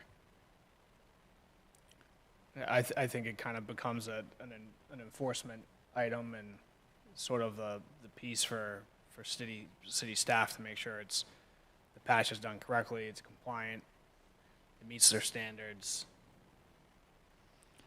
Yeah, Mr. Chair, if I may, because I thought about this a little bit. Sure. If it's all right and appropriate, I can give some insight about what I thought about, because I thought it was a really good question, Jeff, and we have concerns about growth, and I know we have the long-range planning committee to answer some of those growth vision questions a little bit more differently than perhaps the planning board did in the past. But I took a look at our ordinances specifically because I do want to make sure that, there's no finding here on moratorium specifically, so I did want to make sure that I could help the board as much as possible. So in my research, I found that the duties of the Director of Public Works is responsible for directing all the phases of municipal public works, which includes the streets and drains, landfills, but not the treatment plant. So this was a good find. The treatment plant is by Water Resource Recovery. So this kind of goes over why we look to the Public Works Department for information on when we break when we look to have streets opened up. And then not to skip us around here, but I'll just pull up the other thing I found, which was well aware that this section existed, but we have a whole other section of our ordinance that the board interacts with once in a blue moon when we look at street acceptances.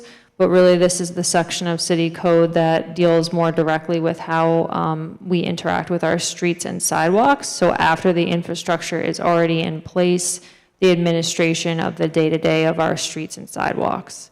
My finding was that between that section that calls out the duties of the Public Works Director to monitor and be responsible for roads, and this Chapter 186, Streets and Sidewalks, I think that the moratorium question really rests, even though it's a great question, it really, in our Code of Ordinances, rests through this Chapter 186 and Chapter 4 section of our ordinances, not really what I would consider something the board needs to make a finding on. But that was just my research. I don't know if that helps, but. Thank you, Emily. Jeff? Thank you, Mr. Chair. So I guess my thought is that, we're being asked is if it's violating any of our city ordinances. And I just have a hard time with, this line, right? It's an 8-lot subdivision, so it's okay. But if it's a 22-lot subdivision or maybe on a different street, then it's not going to be okay. Then do we start opening ourselves up to some, discriminatory accusations? You're not going to allow my subdivision. You let them break it for 8, but you won't let me for 12. Or then you end up with neighbors that complain about noise. Look at the new fire station. Theirs is settling, and it is a pretty big bump now, right? It was patched. The same thing kind of took place on 112 with Heath Overlook. And those you have the traffic of water trucks, right? So you have this very large banging every time a truck passes over it. The neighbors complain. I get it. It's not a big concern on Samuel Marshall, a little dead-end street of 12 homes, now 14 homes now.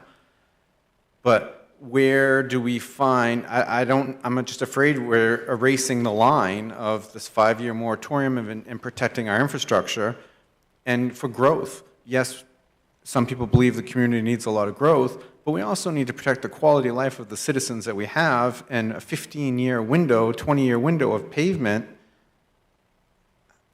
And I hear your points, they're very valid, and that we need to be able to allow development, but are we going to say that we're going to break moratoriums on city-funded streets, but heaven forbid if it's received any state funding, then we're going to stick to the moratorium? Either way, it's hampering some development, and I just think we also need to be looking at the quality of life for our existing citizens, and we can forget about that as a planning board member, that we're overseeing development, but we need to maintain the quality of our current citizens. So I don't want this to be a conversation that, you know, drags on this evening. If you guys are ready to make a vote, make a vote. I think I know where I stand, and I feel bad because it's a very, very well-prepared plan, and I like your condition of approval to make sure that they have control over the site for grading. I just have a hard time with all of the citizens that would be affected, and when we start making this gray line of letting certain subdivisions break moratoriums and other ones not. So, thank you. Thank you, Jeff.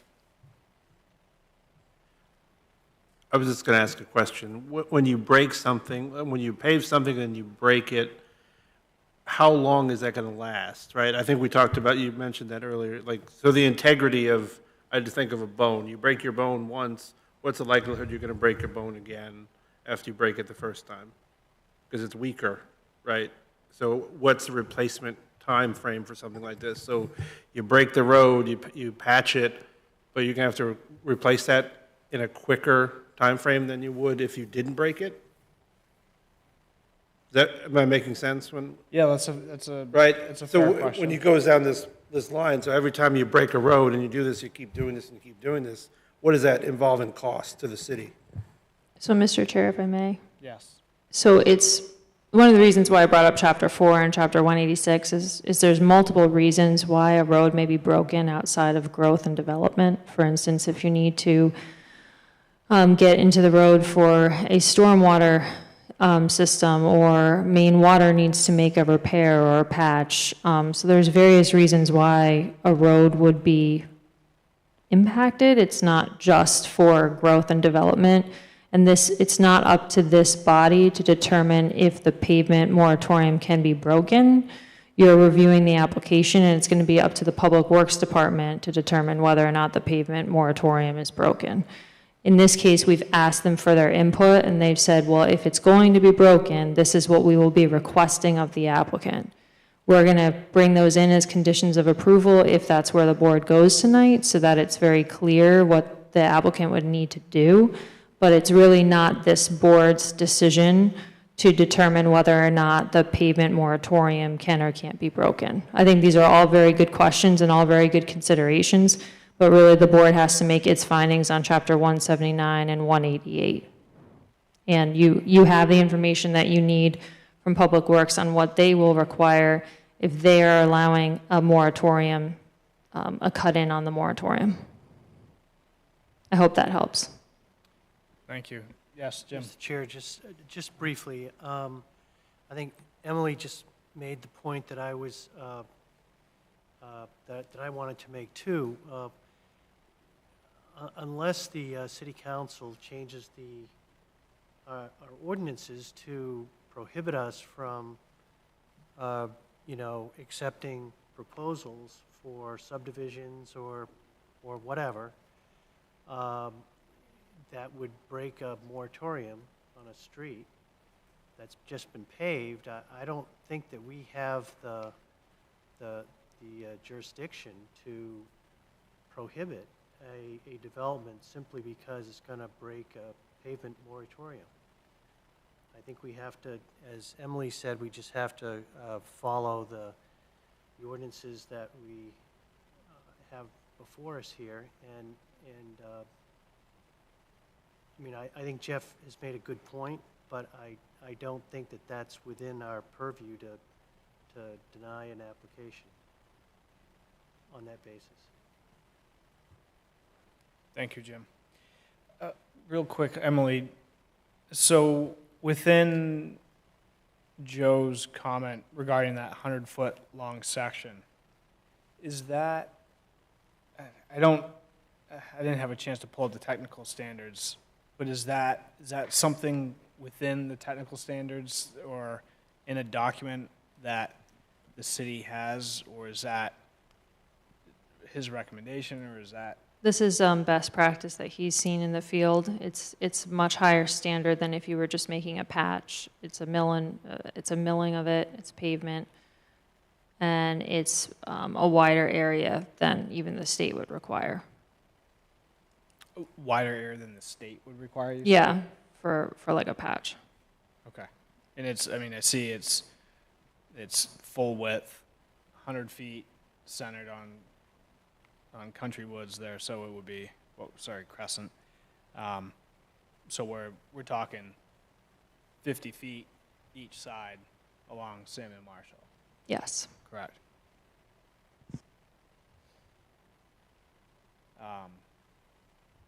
What would, without having Joe here, I'm going to ask Drew. What would a scenario look like, Drew, if that number weren't 100 but were a larger number? How would that, what could be the expectation from residents or board members on the integrity of a larger patch and some of the concerns we've brought up and how the patch performs both immediately and long-term if that length were to be, instead of 100 feet, if it were 150 or 200 feet? Is it a significant improvement in performance over some of the concerns the board members have brought up? Yeah, thanks. And I want to put this whole thing in context a little bit. I think that we may be missing. The only reason we're getting into this road is for a storm drain connection into the public system. Mm-hmm. This is actually based, and it goes back to the concept request from the city to tie into the original stormwater facility. So it's really starting with the city wants to only maintain one stormwater facility, which is why we're expanding the one that's publicly owned rather than creating a new one. So we're kind of going through a request from the city up front to be like, we want you to go to this facility because that makes the city's life and resources a little bit easier and only having to maintain one because ultimately they own it. So the only way for us to get into this facility is to get into the storm drain, which is in the road, and then I have to get a drain pipe into the road. So it kind of is a cat catching its tail a bit on, it's a request from the city to get into the system, and then this is the mitigation we're performing because we have to cut back into the road for it. So I just want to kind of make sure the board understood that. Regarding your question and the benefits and kind of long-term stability of the patch, the concern point when you open a road up is right where you put something in there that wasn't there before, right? So the entire road was put in with gravel. We're putting a pipe in beneath the gravel, so that's important that it's in the kind of the sub-base of the road, and we're replacing it with the same material, paving over it. So it's a pretty minor patch.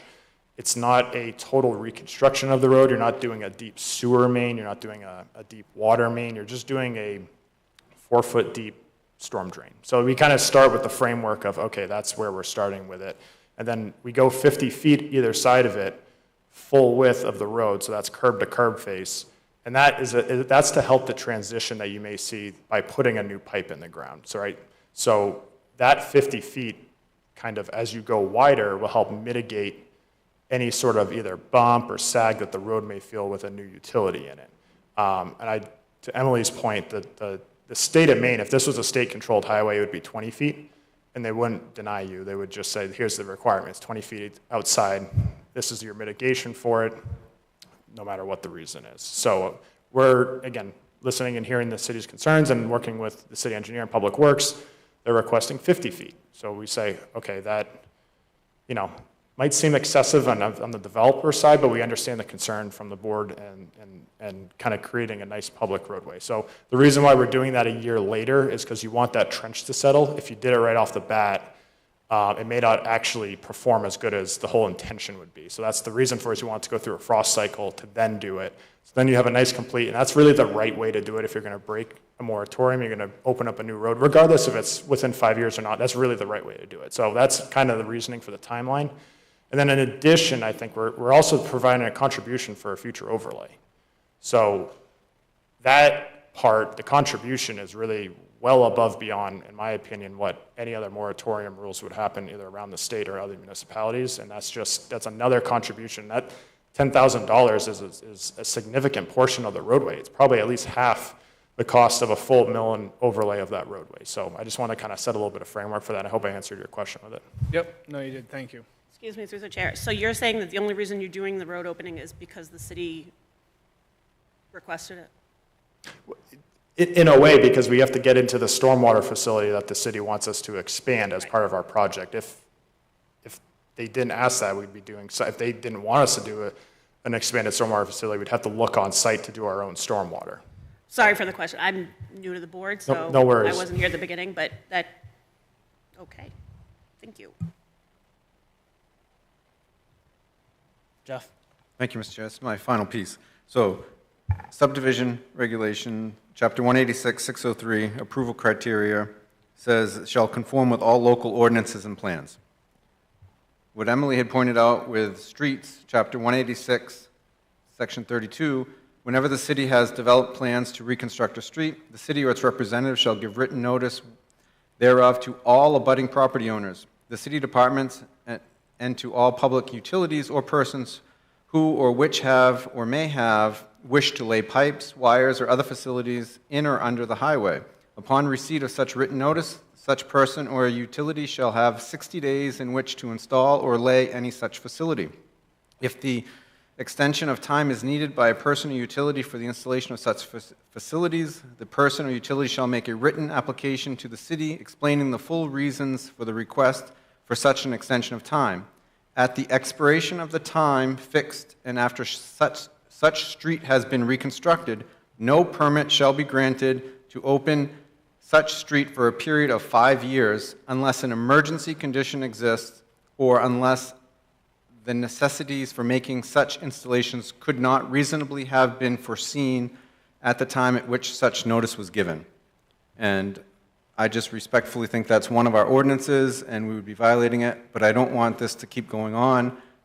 They're here. If you guys are ready to make motions, I encourage you to start bringing those forward. Thank you. Thank you, Jeff.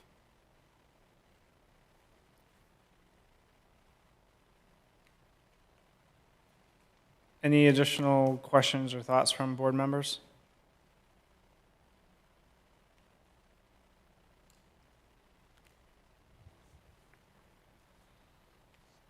So we have draft findings of fact that Emily has provided. I haven't come across any adjustments that I've found on that. And then as far as conditions of approval go, we had item 13 that I proposed.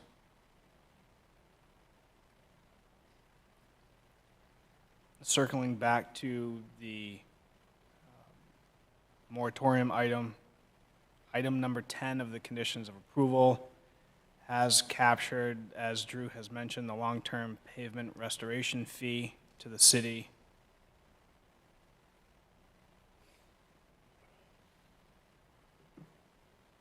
Again, this is for preliminary subdivision review. Mr. Chair, I'd like to make a motion to approve the draft findings of fact as presented. Second. Thank you for the motion, Joyce, and the second, Jim. Any discussion? Motion made and second to adopt the draft findings of fact as presented. Those in favor, Matt? Yes. Jim? Yes. Carrie, you in? Yes.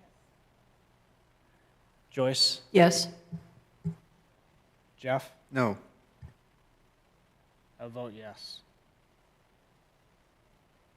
Motion passes 5-0. 5-1, excuse me. Mr. Chair, I'd like to propose that we add an additional condition of approval number 13, requiring that final individual lot grading plans be submitted and approved by DPW and the code enforcement prior to issuance of any building permits. Second. Thank you for the motion, Joyce, and the second, Jim, to add item 13. Any discussion? Jeff? Mr. Chair, do you feel that that's strong enough where you're submitting the plan for public work approval as to where I thought your motion, I would have agreed with that it ought to be the responsibility of the developer to build it out to their design standards, so liability falls on the developer? I hate to add more work for Department of Public Works to review plans over and over and over and have to basically police the developer of each individual lot if they choose to sell them off to be developed by others. We're just basically saying, and I think this applicant was pretty clear, that they were going to retain control and full development. So could the motion be that the developer will maintain the full build-out to their engineer's design standards? So that the developer will be responsible for the full build-out pursuant to its design standards?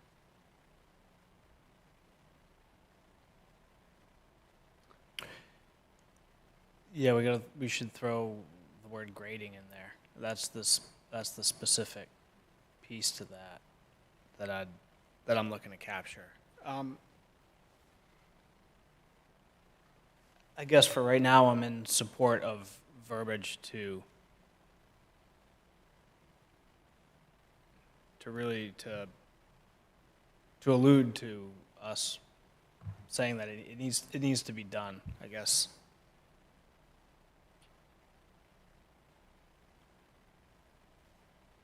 I'm not opposed to saying it's the developer, it just restricts the developer that he's going to do it. I mean, the developer's, in theory, I mean, not in theory, I mean, he's responsible for the development as presented. I guess as long as it talks about the individual lots in compliance with the project grading and drainage, I'm okay with that. Does that make sense? Yeah, I guess I was anticipating that it might not be the developer completing all of the build-out. So I was trying to incorporate the fact that the lot grading plans needed to be approved as the lots were being built out. I thought that's where we kind of got into trouble in the past, is that when the subdivision's approved by a developer and then they sell off lots and somebody else builds it out, that it doesn't necessarily get built to that standard. And I think in the more solid case, we're saying that this developer will maintain control and build out of each one of the lots, including grading, to his design standards that were presented to us. I can support that. I guess I know originally it was my intent that the city engineer and the code officer would review it for compliance, and I know your concern is adding additional burden to them.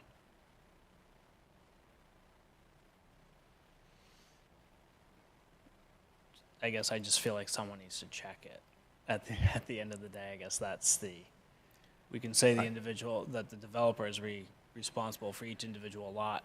It's grading to meet compliance of the project.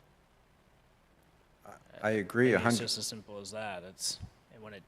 But it's not code enforcement to do the environmental grading usually. So maybe we put the wording in for this one because the applicant was on board. He said he'd support it. He's planning on building them out. And we asked Councilor Hatch to go to the council and see if we can get a 2% construction cost for impact fee for Department of Public Works to staff the people that we would need in the future to have their consulting review. For a discussion another day. So Joyce, yes, I think getting us there, the developer, as we've discussed, the developer did express that his intent was to build these out, So perhaps amending the motion to provide that the developer will be responsible for the lot grading plans to comply with the project design. Sure. And I'll amend my second to that amendment. So motion made and amended and second amended for item 13 as discussed. Right. Those in favor, Matt? Yes. Jim? Yes. Carrie Lynn? Yes. Joyce? Yes. Jeff? Yes. I vote yes as well. Motion passes 6-0.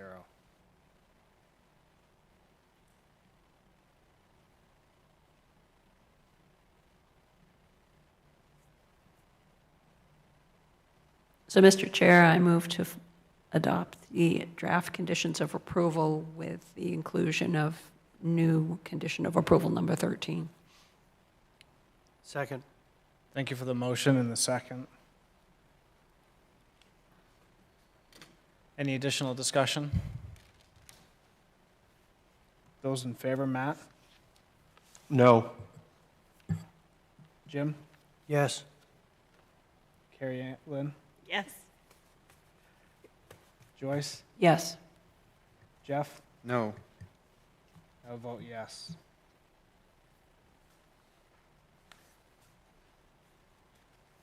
Motion passes 4-2.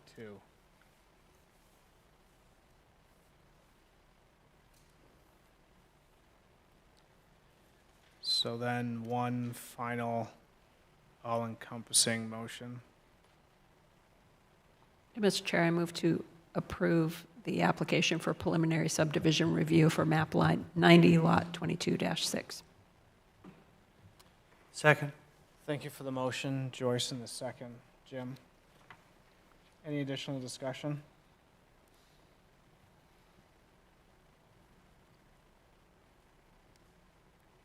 Those in favor, Matt? No. Jim? Yes. Carrie Lynn? Yes. Joyce? Yes. Jeff? No. I'll vote yes. Motion passes 4-2. Is there anything additional, Emily, on this item? Not for this item. Is there any follow-up that I need to do on this moratorium question? Like, do I need to get city attorney input in case it comes up again? Just want to make sure I'm prepared because I think it'll come up again on final review. I think it would benefit the Okay. application. Yep. Perhaps any case studies as well, just so the board understands the internal process at DPW and with the engineer and how that situation is addressed and how often it occurs. Is it something of the norm? Is it out of the norm? I think the first question, it sounds like the first question you want me to address is the legal aspect and then kind of go from there, right? Yes. Okay. Yes. All right, thank you. Thank you. Thank you, sir. Thank you. Appreciate everyone's time this evening.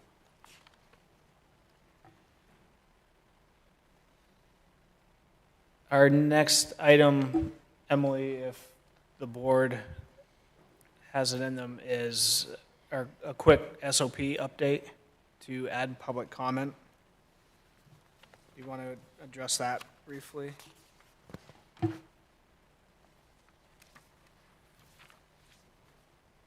So during our last couple of meetings, we had talked about how the board wanted to address public comment being added to the agenda.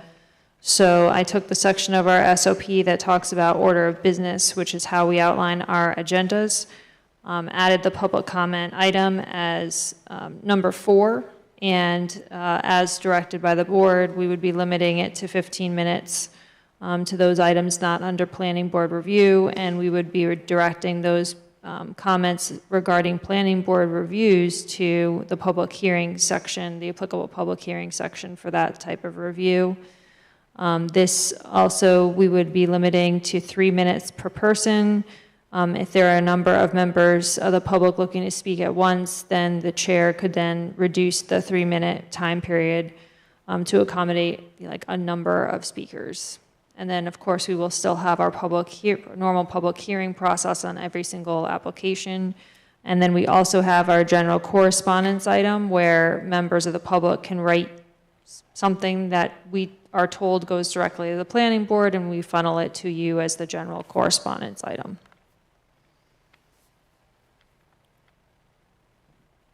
So in general correspondences, would that be a time?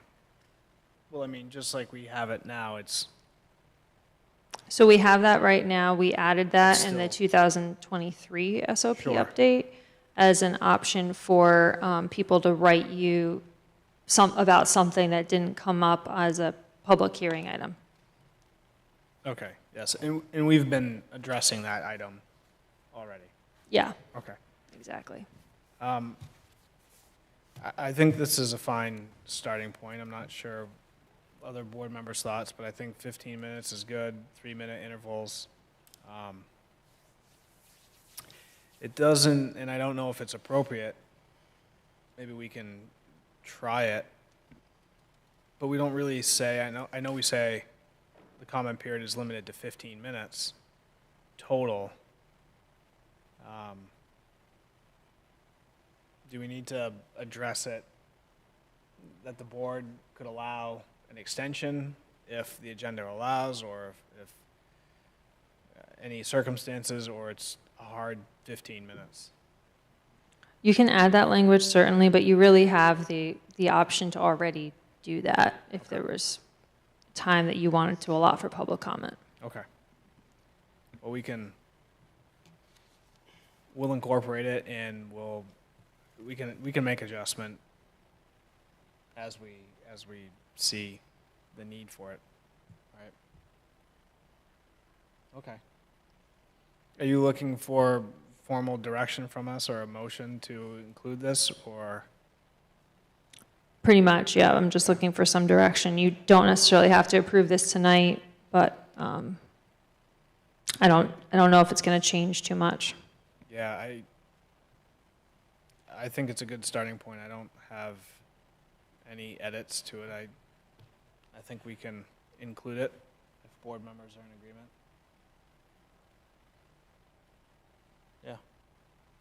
Let's include it as written. Do you want a motion? Yeah, if somebody could just make a motion to amend the SOP to adopt this as drafted.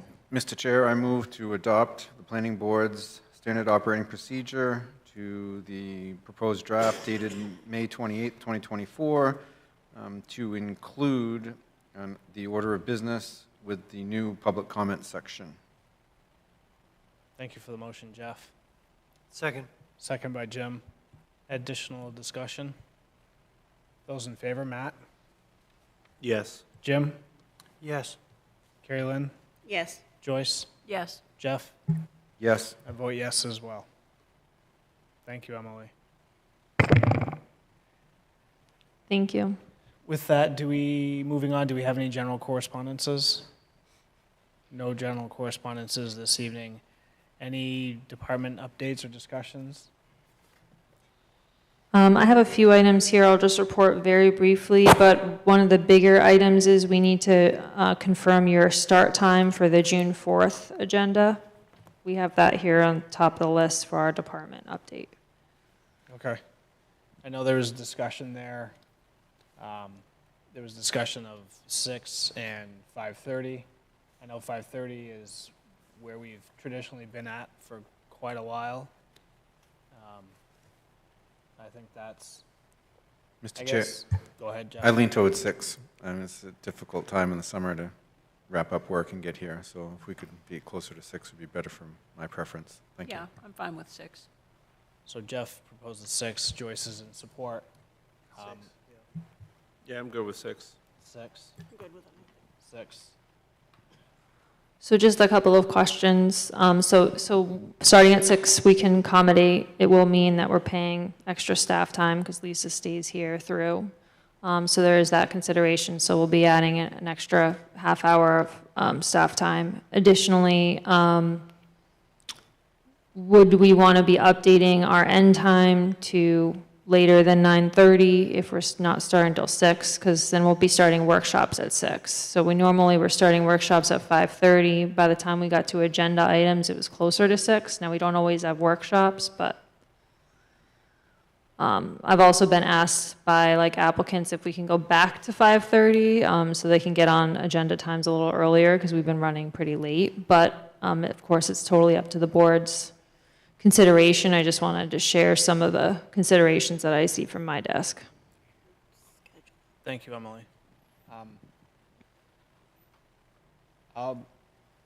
Board comment? Bleh, excuse me, it's late. Board thoughts?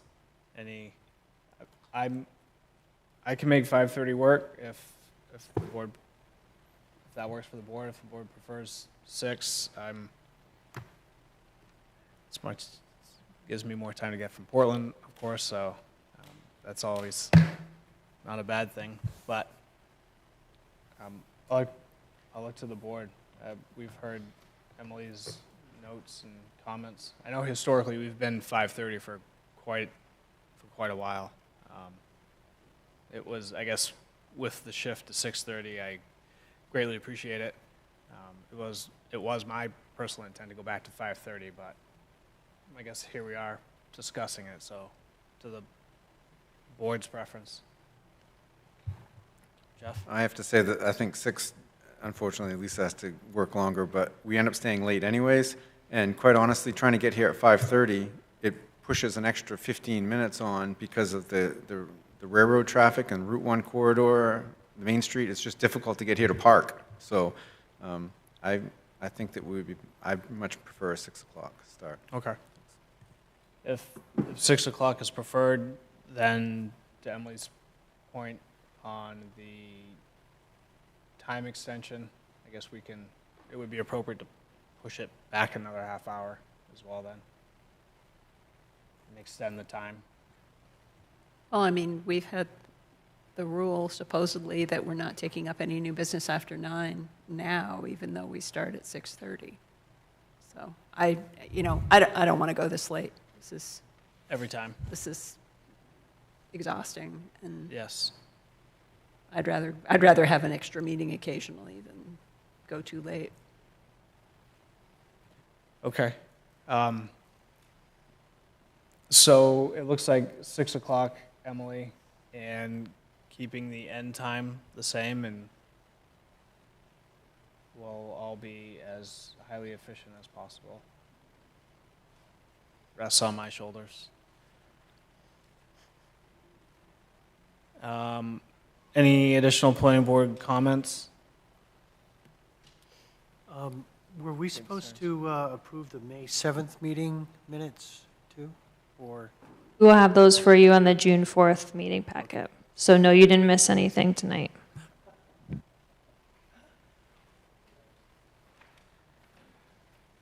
All right. Thank you, everyone. It's 10:43, and we'll adjourn.